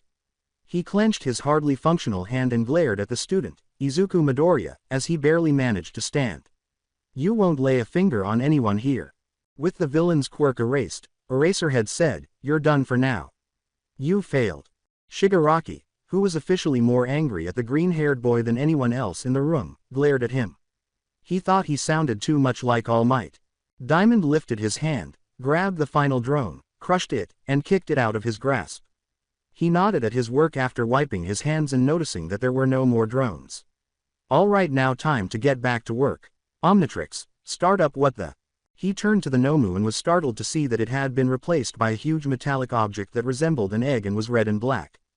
He pointed his arms at it, and as a figure emerged, the egg broke apart and fell to the ground. It was roughly 9 feet tall, with 2 large metallic shoulder pads on his person and dark rusty, red, metallic skin all over its body. His arms now had cannons on his wrists, and his feet had changed into jet-like boots, making his limbs much more tech-like. Its head came last, with 2 gem-like eyes for eyes and a monstrous mouth with much sharper, metal teeth. As his eyes came to life and he looked at the transforming hero, tech-like lines glowed through his body. Diamond Head mumbled, oh, you have got to be kidding me. Right now, this was the last thing he needed. In a staticky voice, the Nomu muttered, connection, established. The Nomu stood motionless, then held up a hand and gazed at it. Then, as it glowed brightly, he clenched it tightly and focused all of his attention on Diamond Head. Finally, after all these years I can see its completion. The changed student was always alert and prepared to shoot. But as he spoke again, the transformed Nomu didn't like it. With his body shining brightly for everyone to see, the Nomu firmly grasped his hand and said, I will say this only once. Surrender the Omnitrix into my hands or suffer the wrath of Vilgax. Who in the world is Vilgax? Quote, Center Area, USJ. Vilgaxa, who the devil is he? Before the identified threat lifted his arm and started shooting lasers at Diamond Head, he pondered. He pushed himself forward while raising his arms to block the several lasers that were aimed at him. With his arms clenched into solid fists, he charged at the controlled monster at a much faster pace. He slammed it against Vilgax's head, forcing the subdued Nomu to retreat. He then continued to do so repeatedly, pushing Vilgax back with each blow. But the new danger quickly took hold of his arm and raised him into the air, then over his shoulder and onto the ground behind him.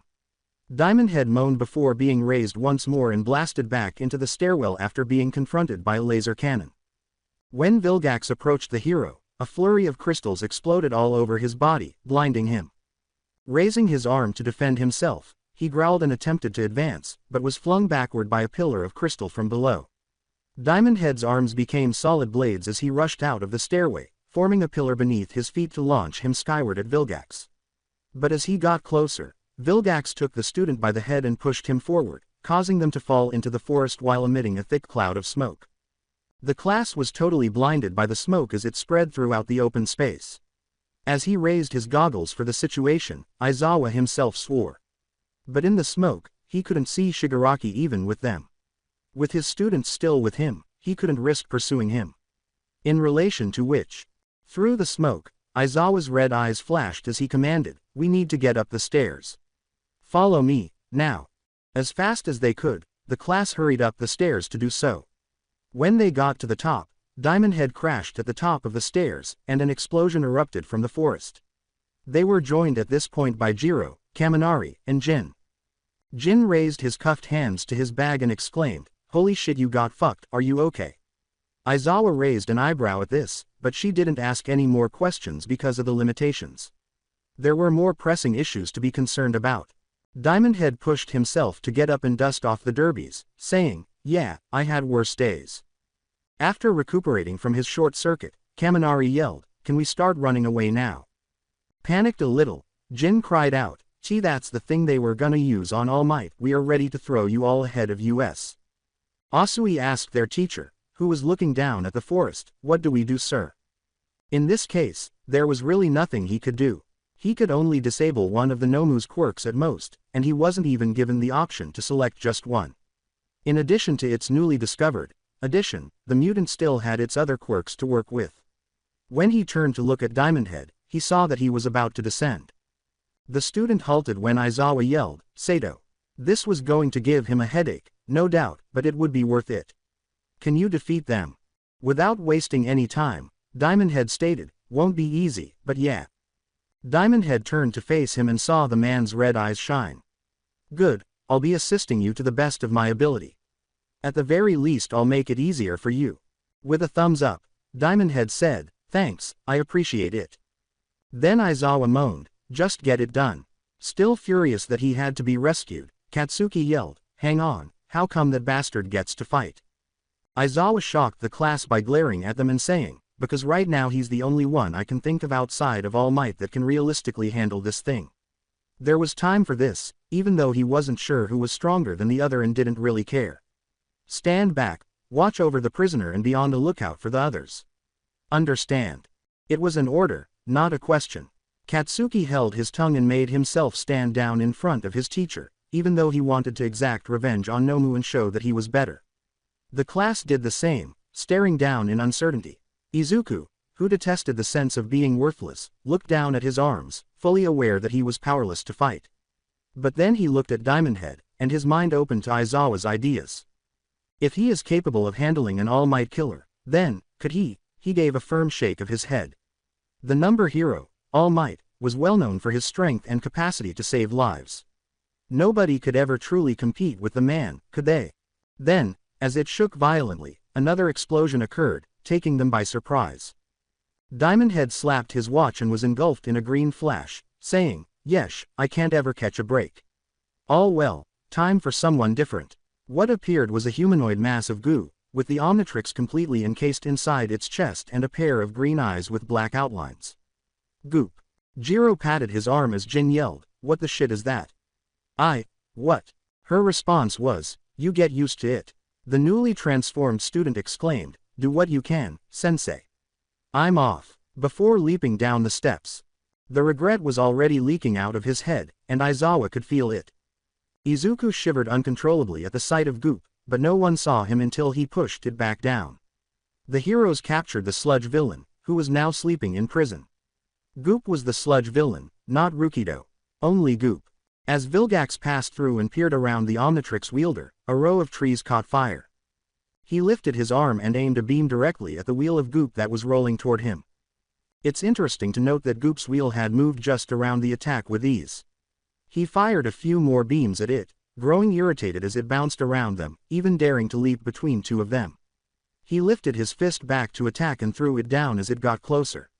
But as he did, Goop transformed into his humanoid state, sweeping his arm and slimming his face with hot acida to barely avoid the blow. Gah! Vilgax cried, losing his vision. As Goop started tearing at his armor with acidic fists, he took a step back. With red eyes, Vilgax clenched his fist and struck Goop in the face, instantly destroying it. Damnable pest! Kirishima shouted, Brokido, from above. No. Jiro exhaled upon witnessing the scene. Oh no. Aizawa cursed himself as he got ready to jump down, his anger suddenly rising. But when he saw the Goop fragments move, he stopped. Oh, that petty thing. As his vision returned, Vilgax let the drones fix themselves. He noticed the Omnitrix and the heap of Goop on the ground. He reached for it, ready to take it, then halted and leapt back. The fragments of Goop eventually started to reassemble and glared at the intruder. Goop remarked, "You're definitely not new at this." Vilgax lowered his beam and muttered, "I am more than familiar with that transformation. And I can confidently say that it won't change the end result here. Not with your current level." Goop held up one arm and said, "And I can confidently say you don't know everything about me." Before aiming at Vilgax, it changed into the barrel of a Gatling gun. Goo-like bullets struck Vilgax and burned as they struck, and he fired. Vilgax lifted his arm and stepped back, wiping the slime from his body. However, the falling slime returned immediately to Goop, prepared to shoot once more. He hurried at Goop, prepared to slam him into paste, ignoring the burning sensation on his slave's body as he grew irritated by the creature's antics. As Vilgax drew closer, Goop merely squinted, stopping his assault and letting his arms drop. Goop abruptly changed shape and stretched out, crossing the controlled Nomu and holding him in place as Vilgax attempted to kill him. Vilgax shifted and made an unsuccessful attempt to get him off. Before long, he saw a set of green eyes. "So, come here often." He sadly received no response, but he did receive a glowing body that quickly exploded energy all around him, blasting Goop in all directions. Vilgax's red lines flashed and then came back on, and his body soon calmed down. He observed with annoyance as Goop reformed himself. As he considered his next move, Goop said, "I ask a question and I get that." "Alright, Goop isn't doing well either. I'm fortunate to have other choices." Nomu. Goop and Vilgax both turned to see Shigaraki standing opposite them, his face displaying unadulterated rage. "Hurry up and kill them so we can go to the next NPCs." "This poor idiot." Vilgax infuriated Shigaraki by saying, "An insect comes before me in the middle of my victory. I care not for what you desire, now stay out of my way or be destroyed." Shigaraki, fed up with today, screamed, Who do you think you are? I'm your owner, you moron." His players had been eliminated by kids, All Might had never shown up, and now this. It had been a complete failure. A man could only handle so much, though. "I'll turn you to dust for this." The leader of the villains had rushed forward with his hands outstretched, shouting in an alienated manner. Nevertheless, despite his incredible speed, he was unable to match the Nomu's inherent speed, which Vilgax exploited to his advantage by closing in on Shigaraki and brutally uppercutting the man. He saw the man drop to his hands and knees, shaking his head and coughing violently. He lifted his hand and pressed the laser against the villain's head after charging it. Then, to his utter surprise, Goop grabbed Shigaraki by the arm and made him shoot up at the ceiling before he leapt off. As Vilgax started shooting at them, he held the villain up, barely escaping each shot. He extended his hand, let the energy accumulate in his palm, then clenched it and waved his arm. He emitted a powerful energy wave that reduced everything in its path to dust. Goop hardly noticed, and as the wave soared over them and out into the sea, he leapt over a barrier and slammed Shigaraki into the ground. As Goop gazed at Shigaraki's unconscious form, he thought, that should keep him down. Then he heard the approaching footsteps and moaned, "All right, just a bit more, just a bit more." Vilgax pointed to the class above and took aim, saying, "Show yourself, otherwise your allies will be next." Nevertheless, he was immediately drawn to a flash and turned to see his target. Forearms roared, "Right over here," as he charged full speed toward Vilgax. The invader had followed suit and lunged at his opponent, sending a shockwave through the entire USJ as a massive dust cloud passed through. A portal materialized behind Shigaraki during this time, and Kurogiri entered it while gazing down at his master. He picked him up without saying another word and disappeared back into the portal. This might have been a failure, but it would turn out to have some advantages. For instance, the pupils and their abilities demonstrated during this conflict. As Aizawa ceased using his quirk, the students were attempting to observe the battle from above. It was useless to do so in the midst of the sandstorm below, despite the stinging sensation in his eyes. As his eyes cleared, he glanced down to see the smoke starting to clear and forearms holding a number of pillars he had created during the battle. With each blow, he pushed Vilgax back, roaring as he smashed them across him. When he had run out, he began laying his fist out on the invader and then tackled him to the ground. Forearms cried out, "Feel like giving up yet?" As he started the beating down.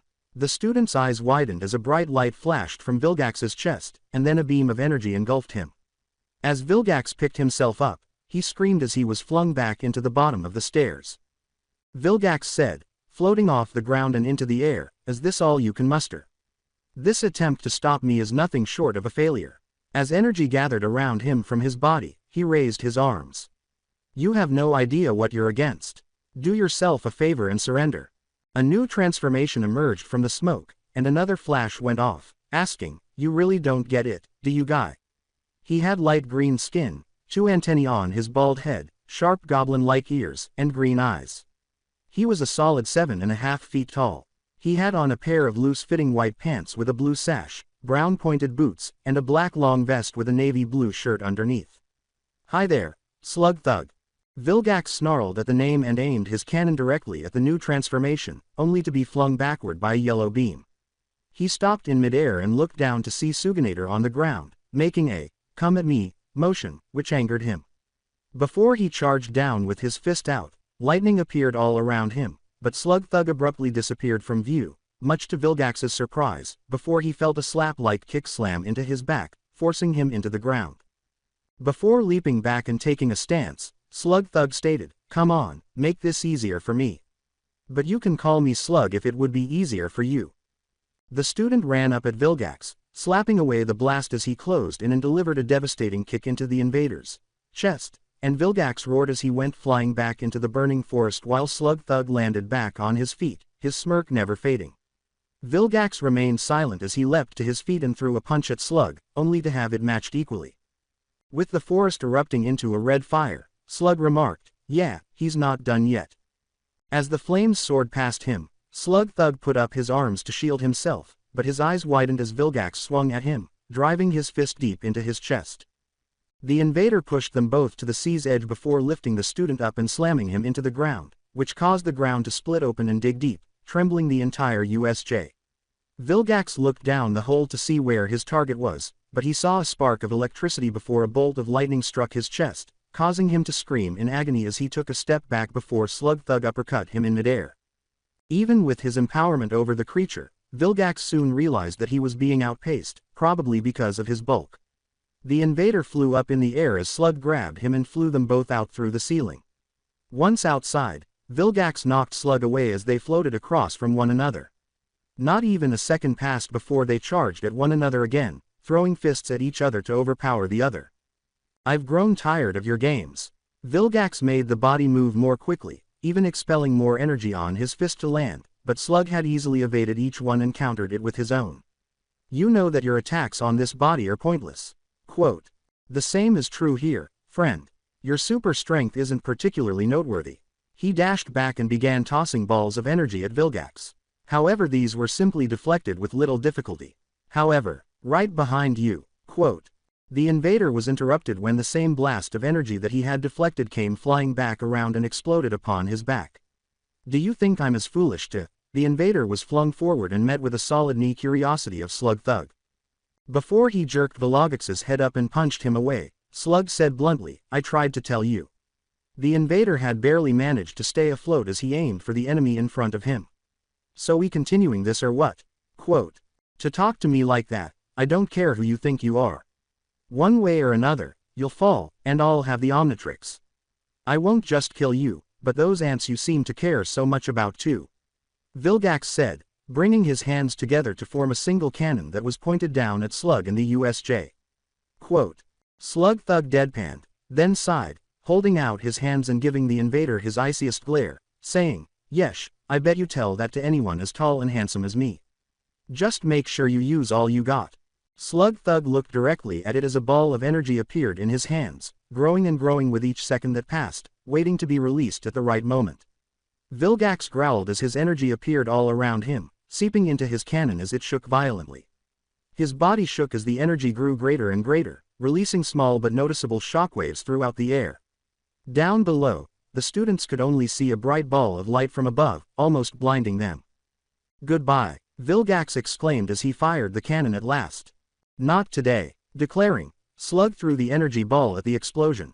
Slug Thug brought his hands back together and fired his own beam, which pushed straight into the energy ball from before and broke through Vilgax's beam. Vilgax saw this instantly and threw even more power into his attack, not caring about hearing Siphon yelling from the microphone. He let out a roar as he shoved out as much power as he could muster in an attempt to send the blast back down. What? The invader yelled, then swiftly crossed his arms and raised his shields. The students looked up in a mixture of fear, awe, shock, and anxiety. Aizawa, he was just waiting to see the outcome. From below, everyone could see it as a massive explosion that ripped through the USJ's glass dome, leaving a large hole that opened out into the sky. As the dust settled, they saw that it was the Nomu, his newly acquired armor smoking and cracked, with the occasional spark of electricity coming off it. Vilgax soon saw the class and raised his arm to fire a cannon at them, only to have a small, energy blade pierce his cannon and explode on impact. Aizawa was the first to act, standing in front of his class with his quirk ready. Up above, Slug Thug was charging down at Vilgax, kicking him roughly across his face and sending him flying back. He's a bird, he's a place, no he's. Quote. Oh no, what's happened? The invader cried as he was flung onto his back, looking up and aiming his other cannon at him before it sparked and then shut down entirely. Then a few more energy blades flew into his body, piercing his armor and exploding inside him. His vision was nothing but static for a few seconds before it returned, and he saw Slug Thug approaching him. He made a vain attempt to move, which left him really perplexed, and then he looked over to see the damage and finally understood. Then, as Vilgax forced himself to look up at his enemy, the sound of laughter reverberated into the ears of everyone nearby. You planned this from the very beginning, didn't you? Slug was finally in front of the invader, his arms crossed, looking down upon the fallen invader. Quote. You were never going in to defeat me, but rather make me lose my power. The attempt to rip at his armor and burn it off with acid made sense now, even encouraging him to use more power. In order for me to handle the drones on this man's body. You would be right, Slug remarked, a smile spreading across his face. You pick things up quickly. Would you mind telling me who you are and where I can find you? Quote. You want to find me, so that's why there's still one drone. As Slug rubbed the back of his head, Vilgax remarked, even you can't be as stupid as to think that I would give up my location. It was worth a shot. How embarrassing it is to lose to a child in this state. You were just holding back even when I thought I had you. It has a broken mind, so to protect this body. Vilgax had felt foolish. Even though he now knew that he had been treated with indifference from the beginning, it still greatly enraged him. Why go through the effort of a doomed being? Slug looked down into Vilgax's eyes and said candidly, I can't call myself a hero if I stand around and do nothing when someone is in need. I wouldn't be who I am if I ignored that. Guess it's grown to be a habit. This is the legend I've heard about, so that's fascinating. Quote. Slug Thug pointed another energy ball at him and said, so you have any last threatening words of encouragement before I take you offline? Vilgax gave one last glare before Slug blasted off the last drone, cutting off the connection. Only this. This is merely the beginning of what's to come. When we do meet, you will fall and the power of the Omnitrix will be mine. Great, Slug Thug thought, before returning to his usual self. This is going to be a problem. Galva asked the obvious question as the absent students from his class suddenly appeared. What the shit just happened? The ship of Vilgax. He was back in his tube when Siphon's obnoxious voice finally reached him fully. Lord Vilgax. Lord Vilgax. Are you well, sir? Vilgax, dazed by the experience, managed to escape, saying, yes. I'm perfectly fine now. I've finally met him. The bearing of the Omnitrix, my Omnitrix. But when Siphon said something else, he instantly woke up. Siphon exclaimed, I will be sure to send down our battle mechs to take him down while he is still weak. But was stopped by the sudden sense of murderous intent that filled the room. The right-hand man looked up into his master's blood-red eyes and was brought to his knees. With a tone as frigid as space itself, Vilgax questioned, Are you trying to take command, Siphon? Siphon bowed his head in front of his master and says, Oh, of course not, my lord. I was merely making a suggestion in order to secure your conquest. Rather quickly. Even though it was tempting to destroy the man in front of him, he knew that he was still needed for the time being. Quote, Be sure you remember your place or else my condition will look tame compared to what I will do to you. Quote, How long will it take for my body to reform? You will be fully recovered within 1.5 weeks of this planet's time. What's that? They weren't using antiquated technology, even though his condition was critical. A situation like this was essentially childish. By that time, you can take the fight to him whenever you desire. Quote, No, confused, Siphon said, and no sir. With a sickening tone in his voice, Vilgax said, No.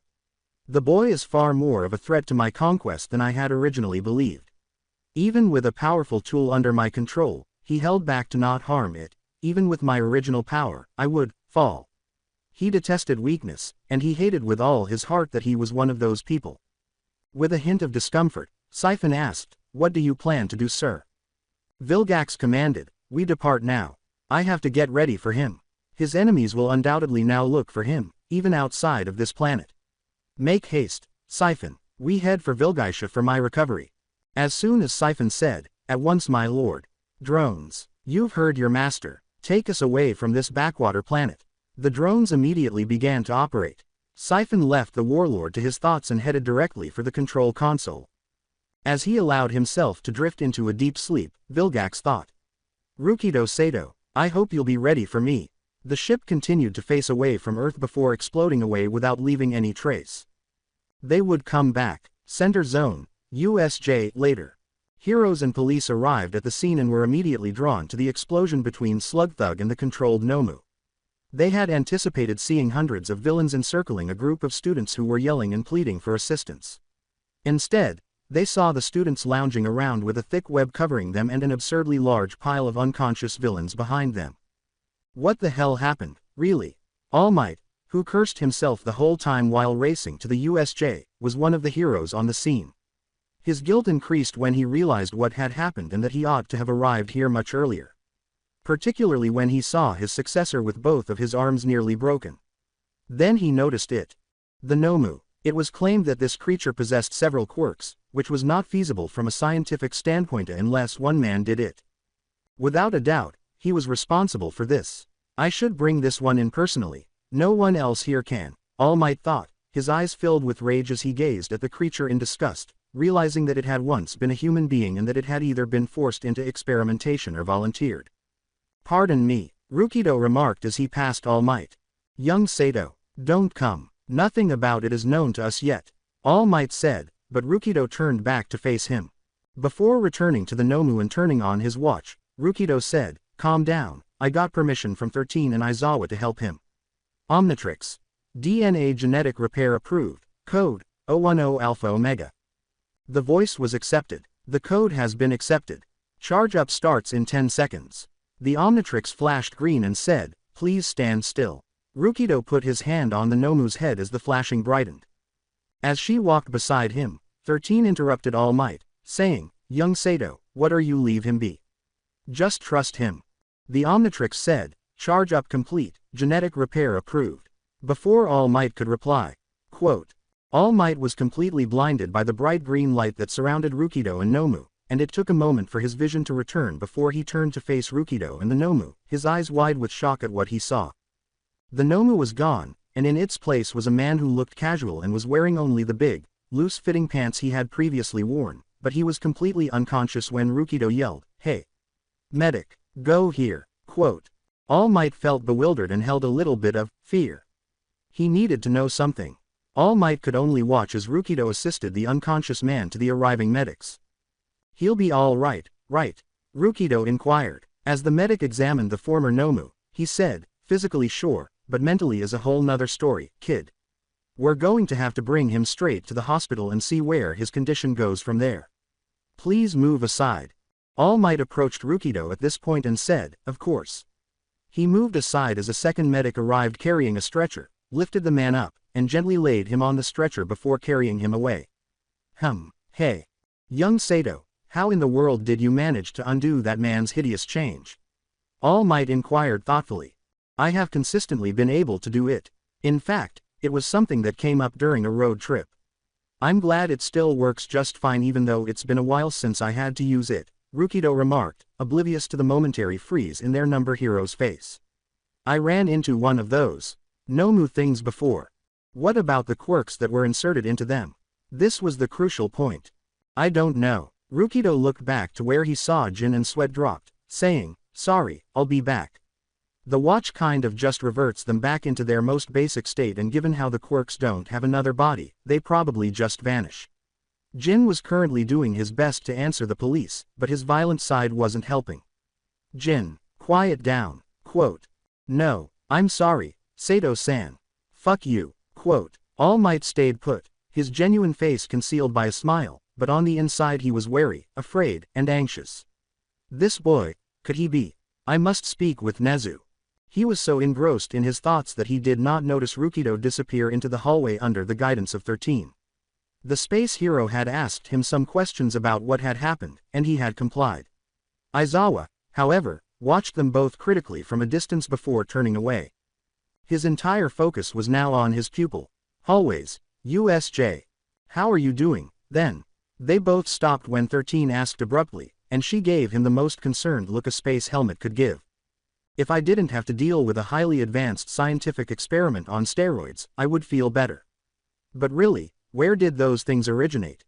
I thought I would at least have a full before this comes around again," Rukido said in an irritated tone. This whole situation was going to force the headmaster to meet with the Hero Public Safety Commission in order to decide on the next course of action. We should inform Nezu as soon as possible, when he has the time. Did you learn anything at all?" Quote. "And he's coming for the watch," Rukido said, noticing her shocked expression right away. His name was Vilgax. This was just the start of something even worse. Center Zone, USJ. No one at all noticed the sudden increase in insects flying around them as the heroes took control of the scene, and if one had stopped to look, they would have noticed that the insects were rather tech-like, carrying vials of blood on their backs, and they fled without a trace, one by one. Obviously, that's not good. Tokyo, Japan. Meeting room, Hero Public Safety Commission building, the next day. With a sigh, Nezu made his way to the meeting room. 2 security guards, undoubtedly from Exodus, were leading him and brandishing laser-type weapons. The HPSC members immediately increased their security after the USJ attack ended in case they were attacked by a villain. It's really time for someone to identify these individuals. A law enforcement organization called the Hero Public Safety Commission is in charge of overseeing the relationships between heroes and the general public as well as looking into the most serious criminal cases.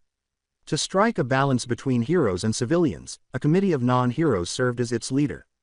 This would include people who could support hero items, advance science, or use technology to benefit society. They had other buildings as well. This was a global facility spread across all of the major nations. However, this one was the starting point and, as a result, the primary base that was connected globally. Even now, a few visiting representatives from supporting companies were scheduled to discuss the League of Villains, recent actions and their plans for the future. He quickly glanced over the attendees of today's meeting as soon as he entered. The second-ranked hero in Japan is Endeavor. Island's CEO and researcher is David Shield. Exodus Industries CEO is Toshiro Subaru. Police Force Chief Kenji Saragame. Monica Smith, the Hero Public Safety Commission's president. She was a woman of average height, with cold blue eyes, onyx black hair that reached her shoulders, and a pale complexion. Her business suit was a plain black one. Several members were standing next to her, probably waiting for the meeting to start and contributing when they didn't hear anything they liked. That's what Nezu thought anyway. Monica let Nezu sit down across from her and said, "Headmaster Nezu, I'm glad to see you arrived here safely. We can start the meeting now. I suppose you can guess what this meeting is about. Nezu said, the USJ incident I assume. A member questioned, what do we know exactly about the attack and why wasn't UA prepared for it? Before Monica's raised hand caused silence. Nezu turned to the dog humanoid and said, I think our police chief can give a proper report. Kenji, coughing, he raised a folder and opened it before perusing its contents. He pressed a button on his table, and a screen appeared behind the wall. The attackers are the League of Villains, as they call themselves. Based on our questioning, the leader is simply known as Shigaraki. This is the description we have.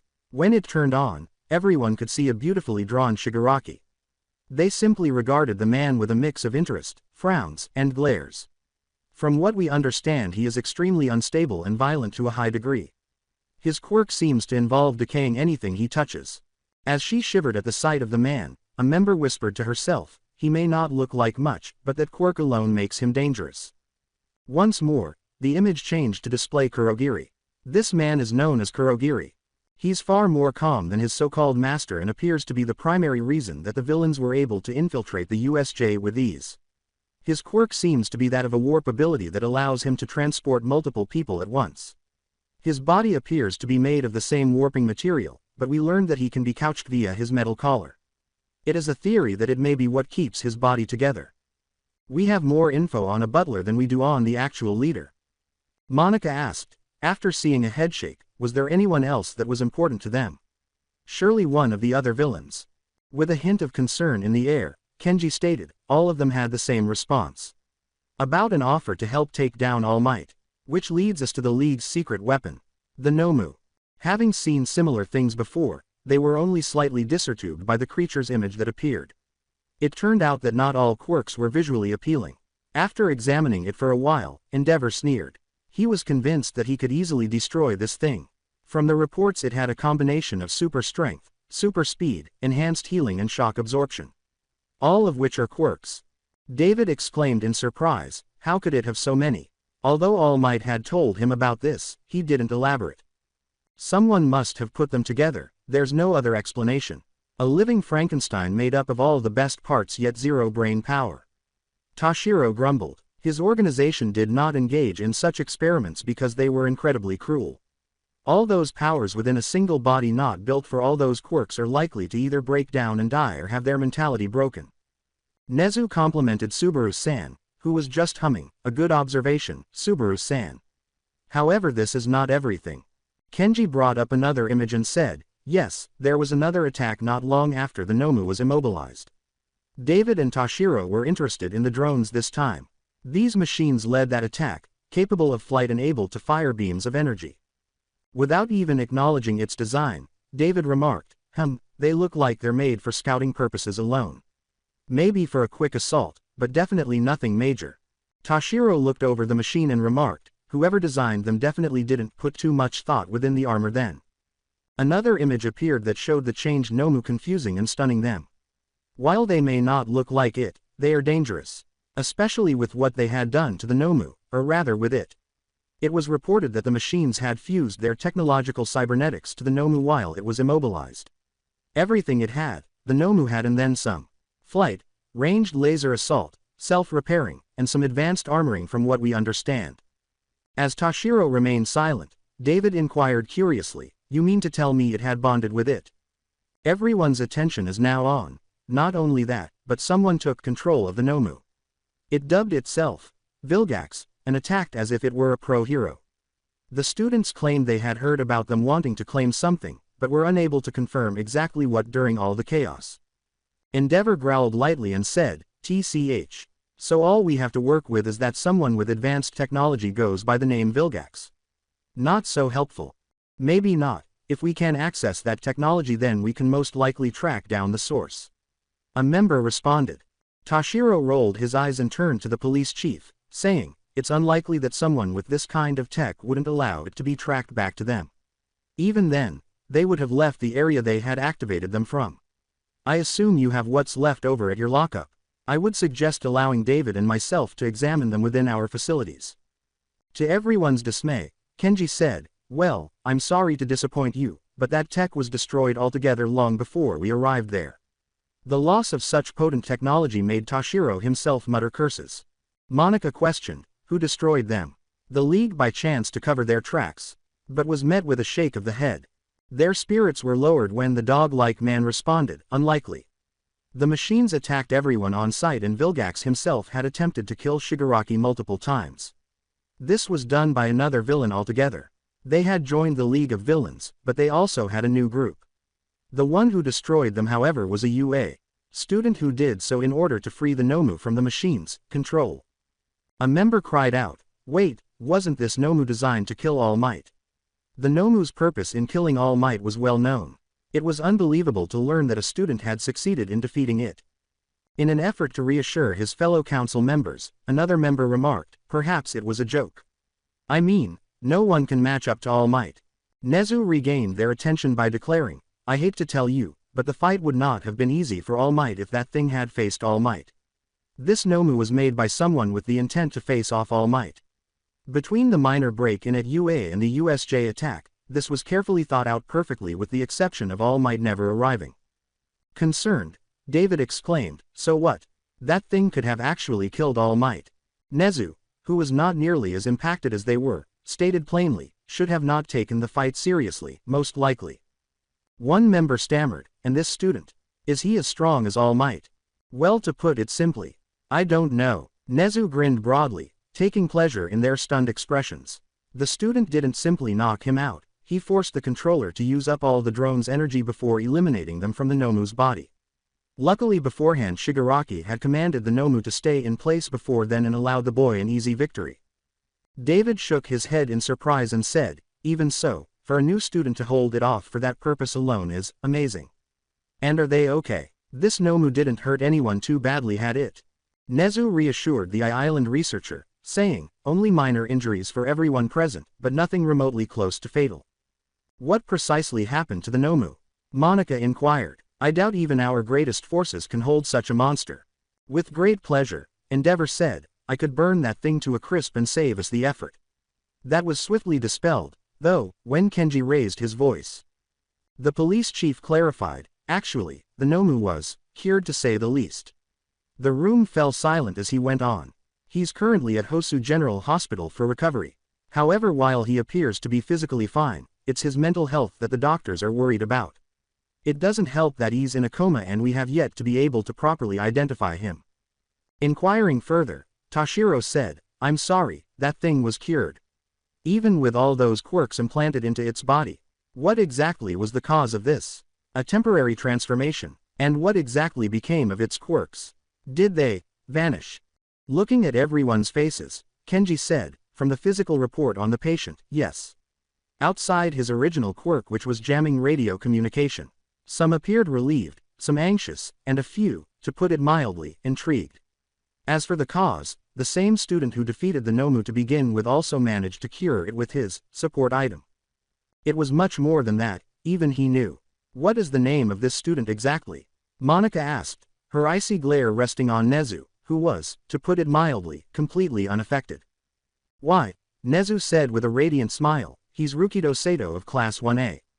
A1A. That is the same class Shoko is in, maybe he can give her the test.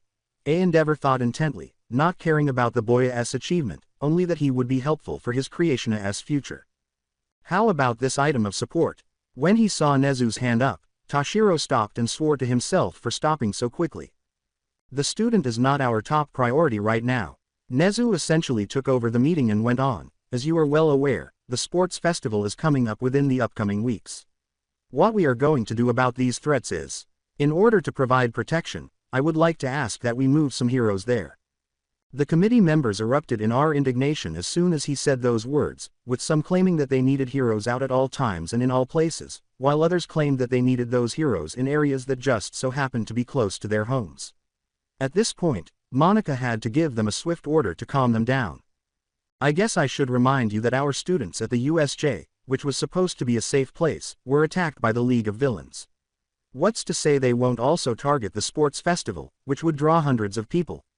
In a tone that sounded like a grown adult speaking to children, Nezu inquired, I wonder how the people would feel if such an attack were carried out and there weren't nearly enough heroes to protect them. Quote. There, along with other expert teachers, you'll have All Might. With him present, these villains wouldn't dare launch another attack.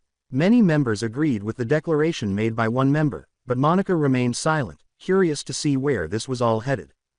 Nezu sighed in disappointment and said, if you truly feel that way then I will have no choice but to cancel the event for my school. While the others were still in shock, Endeavor glared Hell's daggers at the bear mouse thing, and flames erupted from the side of the room. Pardon me, my child will be participating in that event. You cannot cancel it due to some fears, the number 2 hero roared. Yes, but I am able to. In his capacity as UA, I will gladly put my students' safety ahead of an event. Nezu gave them all the iciest glare he could manage, and it felt delicious to see the human shudder at his stare. You might be willing to risk their lives for that, but I certainly won't, he said. Even so, a significant event like this cannot be simply stopped. It's excessive, a member said in a panic. Should I give a damn? Nezu said, relishing every second of it. He would have done more, but he didn't want to give the impression that he was completely crazy, at least not just yet. Please, gentlemen. Nezu is right, these villains have been getting much more ambitious as of late, and we need to ensure the safety of the public first, Toshiro said, trying to calm them all down. Fortunately, it worked, enabling him to speak up. We can surely make a compromise. For this reason, I propose using my synthoids to serve as guards at the sports festival. Monica noted with a frown on her face, Subaru, we've had this discussion before. Tashrio had wanted his synthoids to be used as part of heroics and against villains for many years, but there were a number of problems with this. To begin with, few people trusted machines to do tasks that humans could, let alone think like one. As a result, there was a lack of confidence in their ability to perform, and there was also the possibility that they could be hacked, if only by a quirk. It didn't help that they weren't the most aesthetically pleasing machines to have patrolling around. They turned down his request, to put it politely. Although I am fully aware of your previous decisions, all I propose is that my synthoids serve only as event security. They will merely notify heroes and local authorities of any suspicious activity. There won't be anything that resembles a weapon or a hostile program added. They would be present to watch, Toshiro grinned. Monica turned to the silent chimera and said, I will let Nezu make that decision. Either we cancel the event or you use Toshiro's machines, with minor heroes there as well. Even though it wasn't exactly what he wanted, Nezu was more than content with this. Well, when you put it like that, I have to take the synthoids. All right, as usual, the sports festival will go on. To ensure that no villains attack, you and a few others will be present. Monica had said, we will talk more in detail later, but I think we all need a break right now. Toshiro, I want your synthoids to be ready, no weapons at all, and always ready to report to the heroes. Monica had then gotten to her feet. 20 minutes, that's all. This was better than most meetings, and soon they were all gone, Nezu grinning and humming to himself as he left. Heights Alliance, UA. University. 2 days later. Aizawa complained to himself as he made his way to his students' dorm house, where he was to tell them that battle training would be a little more intense than usual and that classes would resume in 2 days. Additionally, he wanted to update them on Minetta's condition. The boy had witnessed numerous murders in his immediate vicinity and was concerned about the impact this had on his mental health, but he was generally fine. According to the doctor, he had unintentionally erased the memory completely after he regained consciousness, and it was unclear if he would be permitted to continue in the hero course after learning this information, and nobody wanted to take the chance of the memory resurfacing. That way, it would be much safer for him. Without bothering to knock, he entered the dorm rooms just as Galva's voice was resonating throughout the space.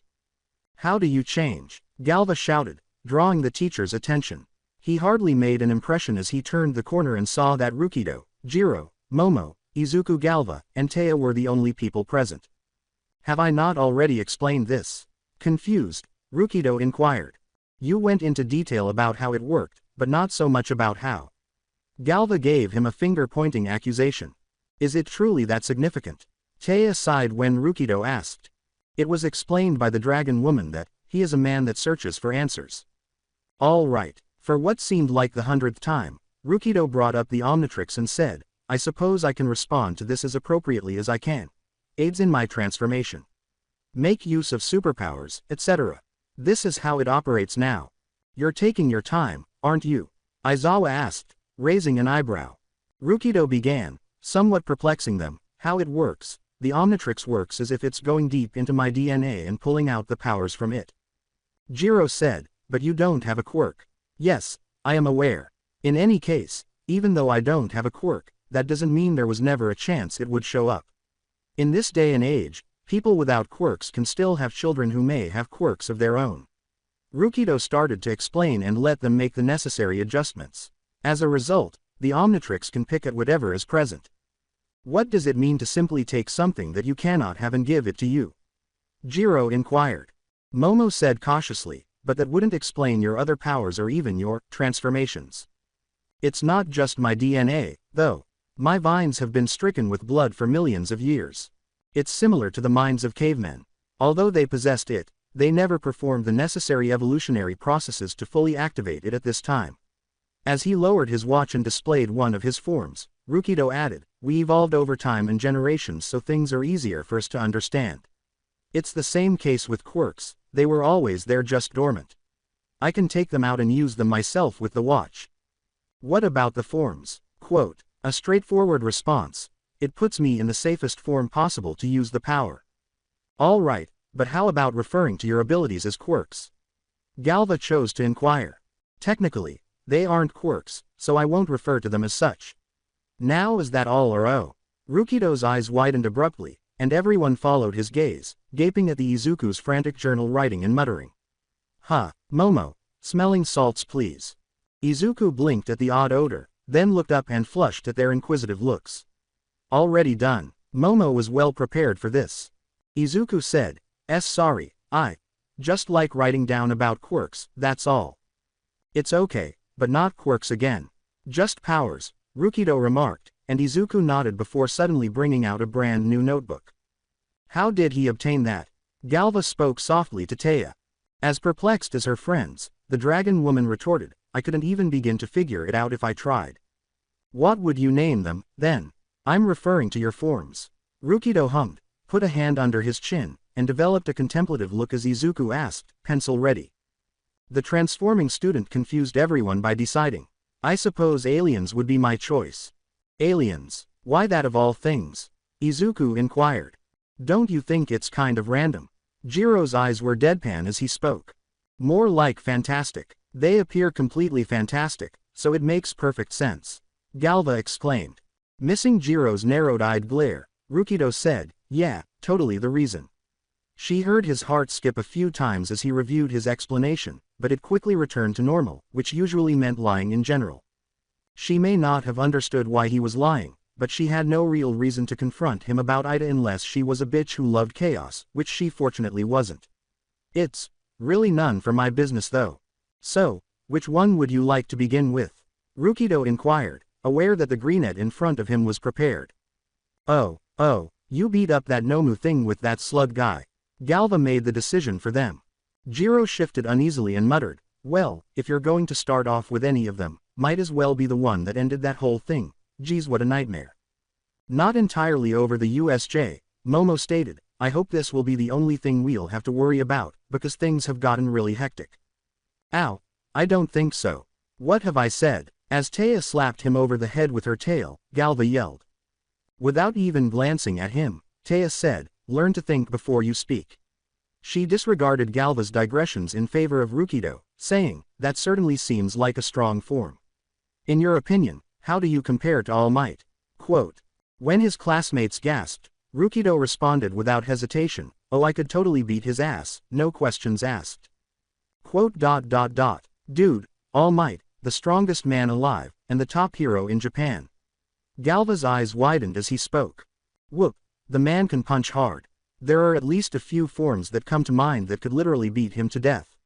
Will it be simple? Rukido sighed and crossed his arms, saying, nope, but I know for a fact that I would win. Honestly, I just don't get people. He's not invincible, though. We are discussing Rukido-san, a hero with a great deal of experience. One whose strength surpasses the typical strength-enhancing quirk by a great margin. Of course, no offense. Momo said, merely attempting to make a point. He's still human, but nothing has been taken. He eats, breathes, and bleeds. He can therefore be defeated. Rukido got up and walked to the window, grinning as he gazed out at the stars above, saying, he's the strongest hero known, but this world of ours, it's boundless. Hell, I'm convinced some of you guys could beat him once you master your quirks. We don't really know about a lot of things. Every day, new quirks that are more powerful and practical than the previous ones appear. To avoid having to worry about any villain or impediment in our path, we must all strive to become the best versions of ourselves. He turned around, grinning broadly at their looks, and they all seemed astonished, if not slightly more inspired. Maybe he ought to have said all of that in front of the entire class. If so, I'm going to put in the effort to defeat All Might on my own. Galva stood up and proclaimed it aloud for everyone to hear. With mocking malice, Taya remarked, not if I beat him first. Jiro smirked as she imagined the number one hero on the floor twitching like her past victims, thinking, I wonder how All Might can handle a beat from my heart. Momo muttered, perhaps I should make some changes to my style. I need to become better than this. Better than All Might. Izuku frowned as he looked down at his hand, knowing that he was still a long way from mastering All Might's quirk, but that once he did, he would be as strong as All Might, if not stronger. They look fierce. Rukido could almost sense their attitudes changing, but he could be concerned about that the following day. So, about Slug Thug. Quote. Aizawa, meanwhile, remained behind the corner, his glare the most worn out and irritated he had ever seen. It was the first time he had ever heard such bullshit. Even though it sounded plausible at the time, few people knew that quirks had never existed before they first appeared, that there was no evidence of the gene ever appearing, and that you couldn't look through DNA for it either. It didn't help that he took his time explaining it, and that Rukido was lying. And he was going to discover the reason. Living room, Heights Alliance next day. Today was pleasant overall. The flowers were blooming and the birds were chirping. On such days, people ought to actually stop T-posing in front of ship, letting out their loudest scream. Now, Rukido was glaring at Kaminari and Galva, who were both T-posing in front of ship, who was growling and glaring at them. This was just to be strange, there was no real reason for it. Kaminari exclaimed, we must assert our dominance. With a spooky smile. Galva's exclamation, yes, this is the only way to defeat the adorable one, even prompted him to construct his mechanical arms. With a groan, Rukido turned to face Ship. You know what, go for it. The dog shouted, Ship, and jumped off his spot onto Galva's arm. Galva yelled, hey, get off of me, as he reached for Ship, but the dog appeared to get inside his metal arm. Wait, what? His arm quickly grew much larger and gained spikes, turning into a magnificent mashup of green and black. He let out a yelp as his arm moved by itself, giving Kaminari a light slap before he fell to the couch. After slapping him on the ground, the arm advanced on him and then withdrew to launch an assault. He deflected the blow by drawing his free arm forward, but the force was still sufficient to cause the arm to strike his face. Rukido was currently filming all of this while grinning slyly at the scene, saying, stop hitting yourself, to a new level. Galva screamed, stop it, as he unsuccessfully attempted to push his controlled arm back. Sweet honey iced tea. Rukido was able to escape, saying, okay, that's enough, Ship. Ship, looking far too proud, took one last blow off Galva's arm and leapt onto Rukido's shoulder. Good job, boy. With his defeat keeping him on the couch, Kaminari asked, did we just get defeated by a dog? Galva pointed to the dog and screamed, when could he upgrade my arm? And control it. His face was full of amusing confusion and rage. Rukido rubbed Ship's head while the dog purred, saying simply, since always. Anything that is tech, he can improve. Let that sink in. Galva declared war on Ship, saying, but, damn it, now I'm working extra hard. You hear me, Ship, I'll beat you at your game. But all he received was a sardonic look from the dog's single eye. Ship leapt off his shoulder and hopped away, and Rukido rolled his eyes. Anyway, mind telling the others I'm heading out. I won't be back till late. As Rukido passed him carrying a backpack, Kaminari sat up and said, What are you doing? Just going to help my grandfather with his job. He's a plumber and is still working hard, but even he knows he needs help, thankfully. Rukido clarified. Galva nodded when Kaminari said, wow, that's a little boring. After all, who would voluntarily want to work on people's toilets or pipes? Not at all offended, Rukido shrugged and said, it's an honest profession. Don't forget now, I'll be gone, so find some way of having fun. I mean, you could always answer more of Midoriya's questions instead, replied Galva. Rukido said, I'll let him know when I show him a new form. Now I'm off, and left the room. He grinned as he strolled nonchalantly over to the gates, pushed past them, and immediately closed it. It's almost time. Quote. From the other side of the street, Aizawa thought, about time. At the moment, he wore a brown dress coat, a brown fedora on his head, and a plain black shirt and pants underneath. He followed Rukido today, so blending in with the crowds was more important to him than style. In order to avoid drawing too much attention to this, he was tempted to speak with Nezu about it but ultimately decided against it. He also knew how much he loved those moments, so he really didn't want to deal with Nezu's sadistic side after the meeting. But there was a problem with his entire strategy. You sure the kid's hiding something? Maybe you're just overthinking this. I'm pretty sure paranoid is a better term. Honestly, do you trust your students at all? He was joined by guests. The school's modern historical art, or more accurately, Nimari, came first. She was dressed in a full-length, skin-tight black suit, a long coat of purple fur, matching low heels, and a big sun hat over her head. Present Mike, also known as Hizashi, the English teacher at the school, came next. He had on a tattered pair of cargo pants, high black boots, and a dark red overcoat with a white t-shirt underneath. For once, he had his hair gelled down to hide it. The homeroom teacher for Class 1B, Vlad King Khan, arrived last. He had on a fisherman's hat, brown cargo pants, brown boots, and a red and black Hawaiian shirt. In actuality, none of them seemed to have the greatest sense of style. Aizawa moaned, detesting this to the core. No one asked you to follow. Mike said nonchalantly, well, I happened to listen in and didn't want you to tramusi your student into a psychiatrist's office. His friend gave him a stern look. Seriously though, why are we following him again? And now? Hizashi inquired. He always leaves the dorms around this time, a few times a week. I never bothered with it before, but now I am. Aizawa replied. Khan said angrily, you're doing this because an explanation on his watch doesn't fit right with you. Nimari said, equally amused, and because he was able to fix that. Nomu. Yes, and that's enough for this. Yes. The erasure hero blinked in perplexity as Hizashi said, well, you didn't seem to think about something. And that is? Hizashi rubbed the back of his head and asked, what did we do if he lost sight of him? Rukido had been out of sight during their conversation. With his quirk engaged, Aizawa turned to face his fellow teachers after letting out a growl of frustration.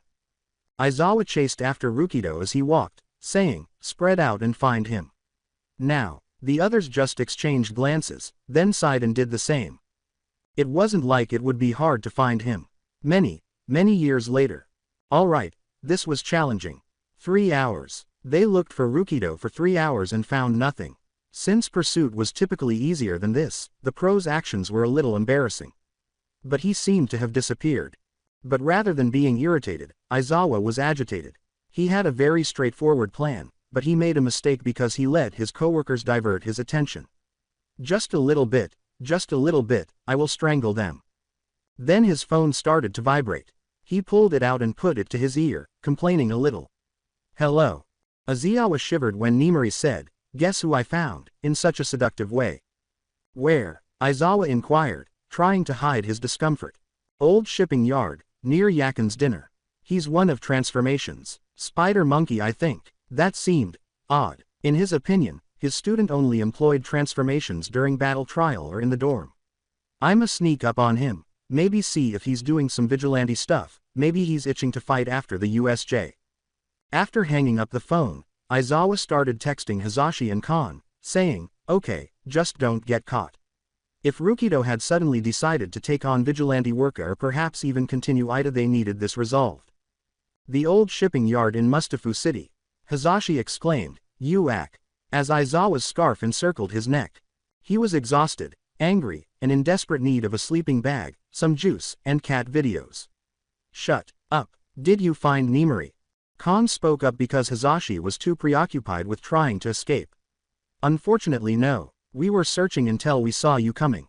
When Aizawa finally let go of Hizashi, who had taken the largest breath at once, she muttered, "Damn, I'll call her." When he attempted to call her again, a recognizable ringtone reverberated into an alleyway from around the corner. Quote. Move. With a hint of concern, they hurried around the corner and saw Nimari standing over a spider monkey who had been knocked unconscious. Even so, he had a black cap on his head and a black long coat. She cuffed him and bound him completely with her whip. She saw them and smiled broadly as she waved. Ayo!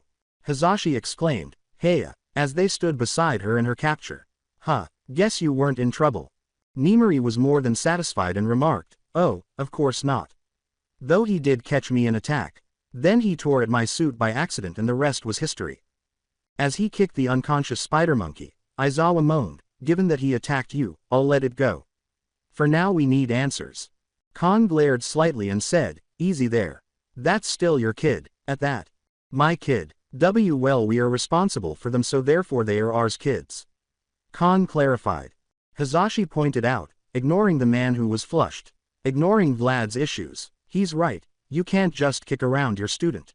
Aizawa lifted Spider Monkey and slammed him against the dumpster, asking, do I look like I care? That appeared to awaken him, as he appeared perplexed before yelling upon seeing Aizawa's crimson glare. I'm only asking you this one time. Why did you attack Midnight? He glared at them as he attempted to wriggle free, screaming, what else are you supposed to do if some creep is following? Nimari appeared dejected at that before a full force arrived. Quote. Creep. Spider Monkey was rendered completely unformable by her gaze. Is that any way to speak to your teacher? Quote. Huh, who the hell are you? You're super creep now, Spider Monkey exclaimed, trembling with terror. You look like reasonable human beings. Get these psychos away from me. Especially the weird purple one. He said, turning to face Hazashi and Khan.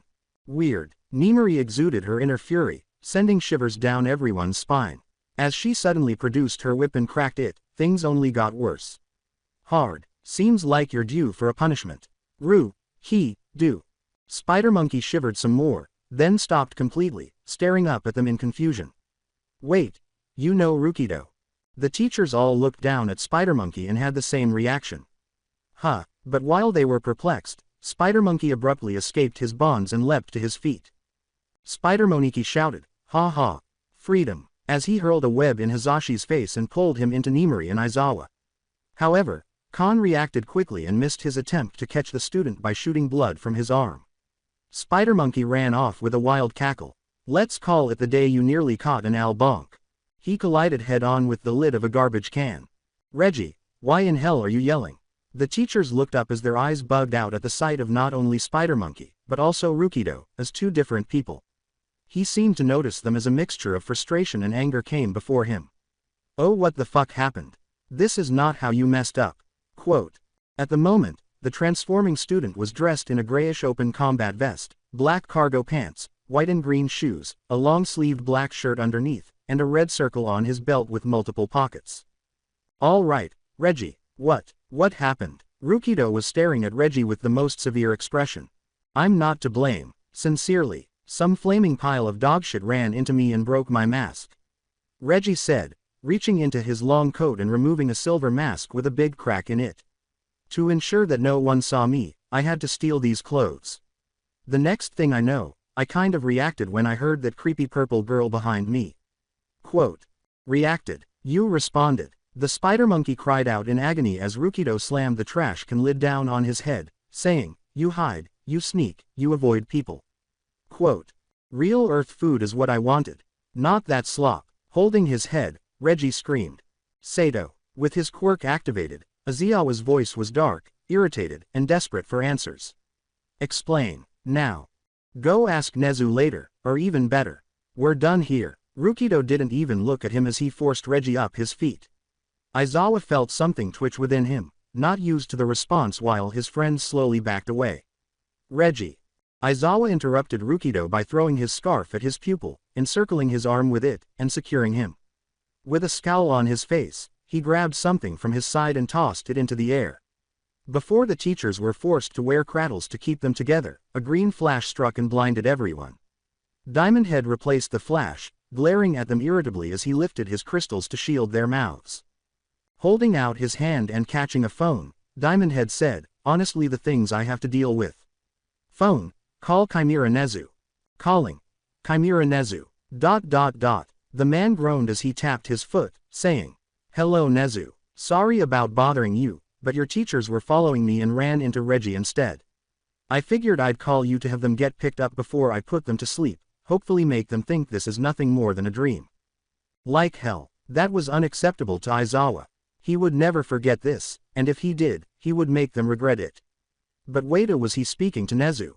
After glancing down at the phone in frustration, Diamond Head put it back to his ear and asked, "What do you mean I can't do that?" "Oh, you can't be serious. Okay, that's a good point, but it's still a bit soon, don't you think?" Diamond Head held up his phone and let their mouths drop, muttering, "Fine, you can tell them yourself. Phone speaker, please. Hello everyone. It really is Nezu." The teacher recognized that voice and thought it was someone else's. Nezu didn't think twice about calling him out, and he wasn't shocked. "Yes, it is. It seems you found yourself in an interesting situation. One that no doubt led by Aizawa and his paranoia. Now I would have liked to wait for a little bit longer before informing more heroes of our unique change. Lucky for you, Rukido is more than willing to show it all to you." Mumbling, Diamond Head said, "Don't remind me." The teachers were set free when the crystals surrounding them were recalled. Reggie was also freed, but he was left in bulky handcuffs that made him lie face down on the floor. "Oh come on," grumbled Reggie, still not understanding what was happening. Khan questioned, "Is there a reason for this?" "The same goes for everyone else. I would explain it all to you myself, but I'm preoccupied with another phone call involving the sports festival. I advise that you have an open mind as to what you're about to see. This has been a secret that's been held for quite a long time, even before our own. It would be in your favor to do as we say until we can have a proper meeting of this." Nezu clarified, his voice being more authoritative than anything else. Unless there were specific issues with his school, Nezu rarely became serious. "Until then, Rukido, please ease them into this, and be sure to take photos. I would very much like to see their expressions." Yes, the Nezu they all feared was there. A respectful, "Consider it done, sir," was Rukido's final statement before the call ended. With a sigh, he turned to face his teachers and walked over to grab Reggie by the ear. "Just follow me, it'll be easier to show you," Hazashi said. "Can't you just tell us here?" But his colleagues were already following Rukido as he turned the corner. Guess not. Not what they had anticipated was around the corner. It had a logo that read, "Plumbers A Go," and was painted orange with white streams. It was a fairly large van. Tossing the blue monkey inside, the transforming student opened its side door and proceeded to the front. "Vlad gets shotgun, the rest in the back." "Why him?" inquired Nimari. As he climbed into the van, Rukido said without hesitation, "Because out of all you, he has the best fashion sense." Khan felt proud, and the teachers just twitched at that. "Now get in already." The teachers had grudgingly boarded the van, with Khan sitting next to Rukido, Aizawa, Hazashi, and Nimari seated together, and Reggie pushed to the very back. Before they could begin their journey through the alleys, the van roared to life. Before Reggie spoke, there was silence. The blue monkey said, "So can I have another ID?" "Mask?" Rukido asked, keeping his gaze fixed on the road. "Why do you think I have one?" Because you're a plumber. You guys basically make sure to have them to keep pretty faces like me from being seen." Reggie grumbled. Fine. He took an undamaged silver mask from his glove section and tossed it in the back. Reggie put it in his coat for protection and chuckled gleefully. "Break that one and I'll make sure you're stuck in Undertown for the next year." "Yesh, so mean." Reggie angrily rubbed his shackle and pouted. Suddenly, Hazashi said, "I'm sorry, plumber. What's more important?" Aizawa thought, "ID. Mask." As they arrived at an open yard leading to one of the warehouses, Rukido explained, "Okay, how to explain this? Okay, think of a shapeshifter quirk, but as a mask. Nothing too crazy, just places a perfect hologram over the body. Voice, body, strength, all the same. Only your appearance would change. Gotta love these conveniently large spaces that happen to be abandoned." These ID. As they came to a halt in front of the warehouse, Aizawa thought, "Masks do sound sophisticated, but I've never heard of them before." They were able to drive in after it slowly opened, only to be forced down a ramp. "Where are we?" As they drove on a platform, Rukido uttered the simple words, "Elevator." With a big eye, the wall opened and he removed his badge, holding it out the window. It beeped after scanning them based on the badge's appearance. After a brief moment of trembling, the platform began to sink far into the earth. Just remember to keep an open mind about where we're going. And that is, inquired Aizawa, Undertown, at least the Japan section. Home to aliens across the universe that have built happy and healthy homes decades ago and will continue to do so in secret. Rukido stated this far too casually. Before turning to face them, he pulled out his phone and set it on the window. Together with his teachers, Aizawa asked deadpan, "Excuse me." The elevator eventually stopped before the wall in front of them gradually started to open up, though, so it was swiftly ignored. Then they saw eye to everything. Constructed from scrap, the town had the appearance of a small city. The ground was alive with activity and there were small cars flying around. A very obvious steel-like material covered the ceiling, and numerous support beams were embedded in it, protruding into the earth below. There appeared to be a train system that led out of town and into an unknown location, even at the farthest side of the town. Vlad, who had the best vantage point, questioned, what is all this? Better or worse, he was still undecided. However, they were all filled with awe. With an irritated look, Reggie said, "Didn't he explain it already?"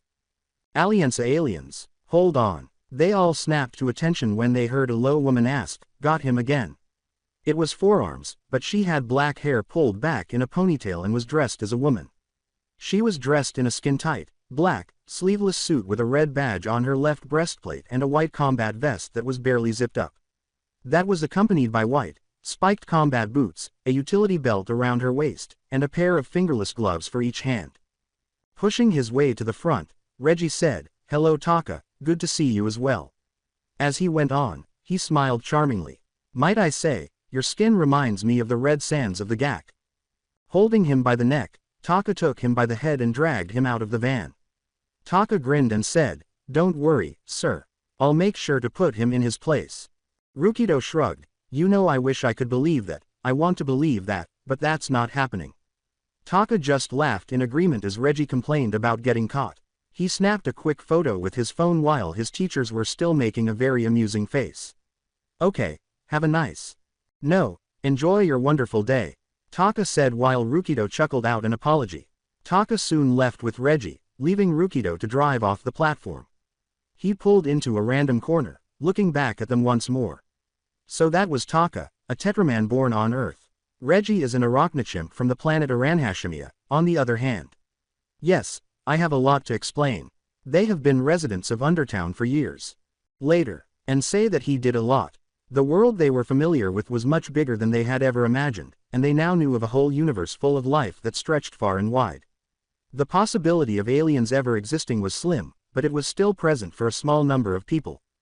But what really got to them were the Plumbers, an intergalactic law enforcement agency that used advanced technology and weapons to defend the universe against threats and attacks, and they were widespread throughout entire galaxies and out into their universe, successfully maintaining order for the planets, including their own. It had officially started in the 1700s on American soil, with George Washington being one of the first members to join. He and a few others at the time came up with the name Plumber, using it as a way to plug in leaks when they dealt with otherworldly things. Eventually, they came into contact with more submissive and civil lifeforms, which encouraged many to expand the Plumbers into something much bigger. Today, 500 years had passed since then, and they had remained somewhat successful. With the aid of planet trade and support from galaxies, the Plumbers had swiftly become a force for good in the universe that seemed to never go away. They fought many wars against galactic tyrants, scheming dealers, and even previously unseen natural forces, but they managed to win, albeit not without suffering losses or damage. However, as a result of their success, the need for them on some planets decreased over time. One of these planets was Earth, which was the only one that was unaware of aliens and the worlds beyond their skies. As a result, the Plumbers on Earth at the time had dissolved on their own terms, with their sole responsibility being to ensure that the planet was unaware of their existence. This was the origin of Undertown, a place where the aliens could live in peace and avoid humans completely. Supplies from the upper world were brought down covertly, and the Plumbers who were still in operation at the time were able to teleport items in from planets for those who needed them. Some were even permitted to view items from above using an ID mask, but they were not permitted to stay for safety reasons. A small number of them were able to pass off their appearances as part of their quirk, but this was still uncommon. However, Undertown was not limited to Japan. It extended throughout the world, under major nations and covert settlements, all of which were easily accessible by many using their train system. Some aliens lived in groups in particular parts of the world because that was where they were from at the time, and their families grew from there. Even the coffee he was given didn't help, but at least it was good, and Aizawa had never felt more amazed in his life. So that ought to take care of everything. Class, do you have any questions? Rukido inquired, paying close attention to their facial expressions. Uncharacteristically silent, Hizashi uttered, this is, wow. Yes, I apologize for this. Rukido pushed his arm out to reveal the Omnitrix and said, if it helps, I was just as shocked as you all were. I mean, I just thought this thing was made by some quirk scientist and they lost it.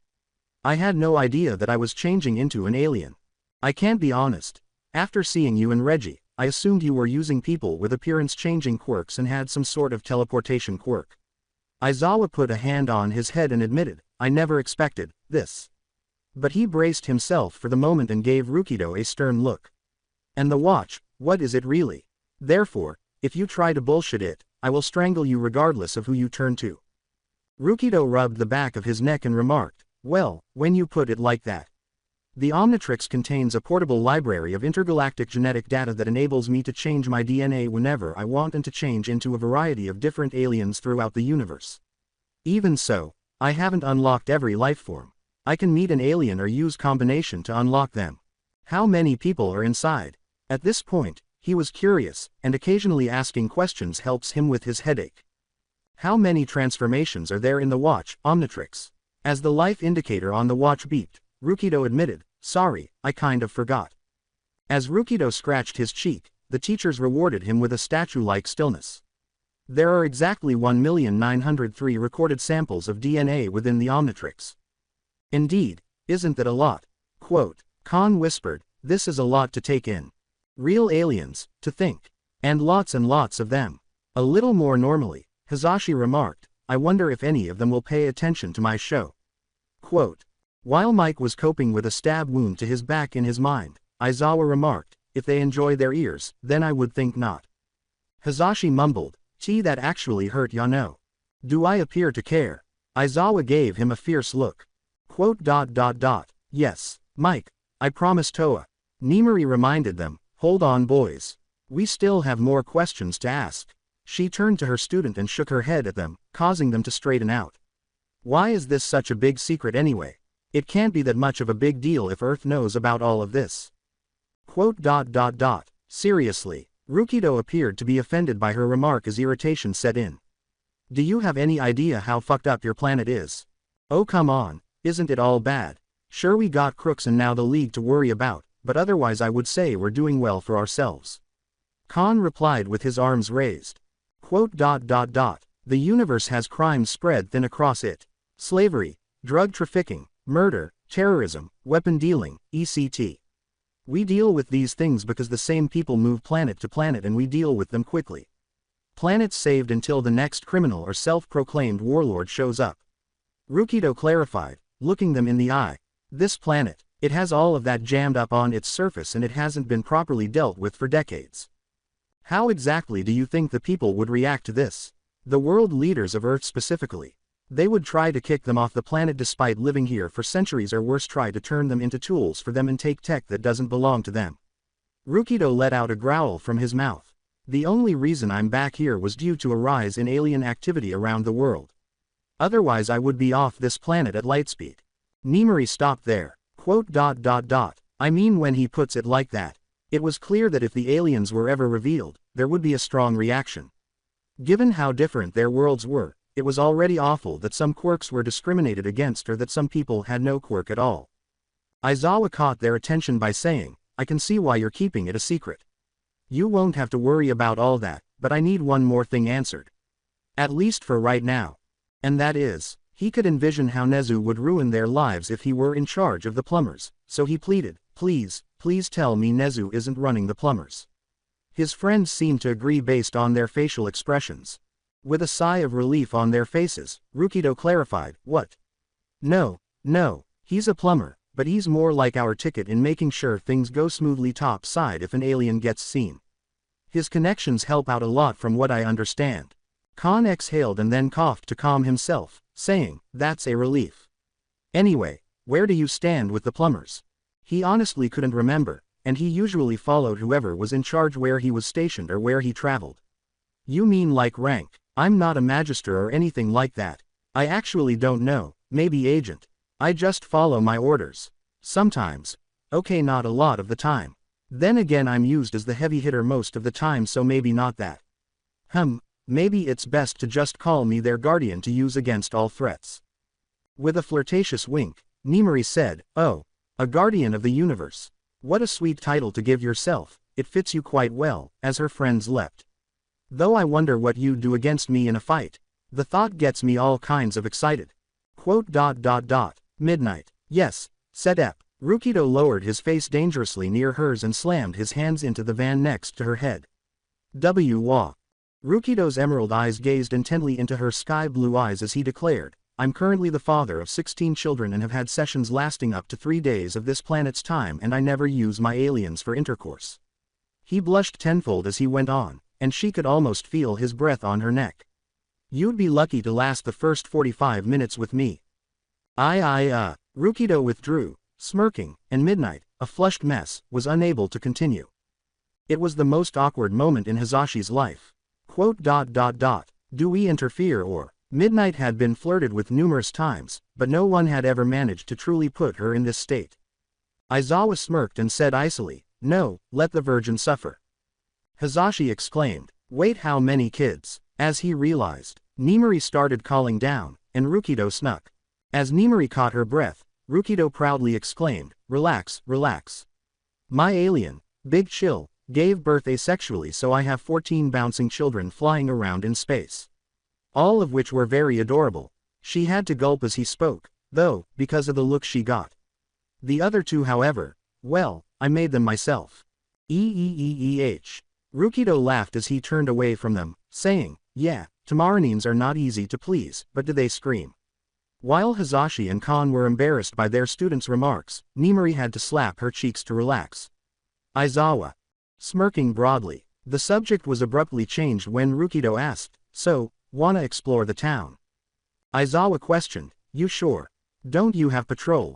Without caring, Rukido shrugged and said, it's down here right now. Hazashi laughed and said, I say we go for it. I mean, what's the worst that can happen? But Rukido froze, slowly turning his head to give the screaming hero his iciest look. He laughed uneasily as a chill ran down his spine. With seriousness, Rukido remarked, you did not just say that. We are superheroes. We keep that kind of talk out of our mouths. What are you doing? A boom. As they turned to face the explosion, they saw civilians screaming and fleeing the scene, and several aliens carrying multiple cases of something emerged from a burning building. The professionals immediately prepared themselves, and Rukido sighed. We don't say that because of this. Rukido said. I will continue the story next part. Till then, bye bye.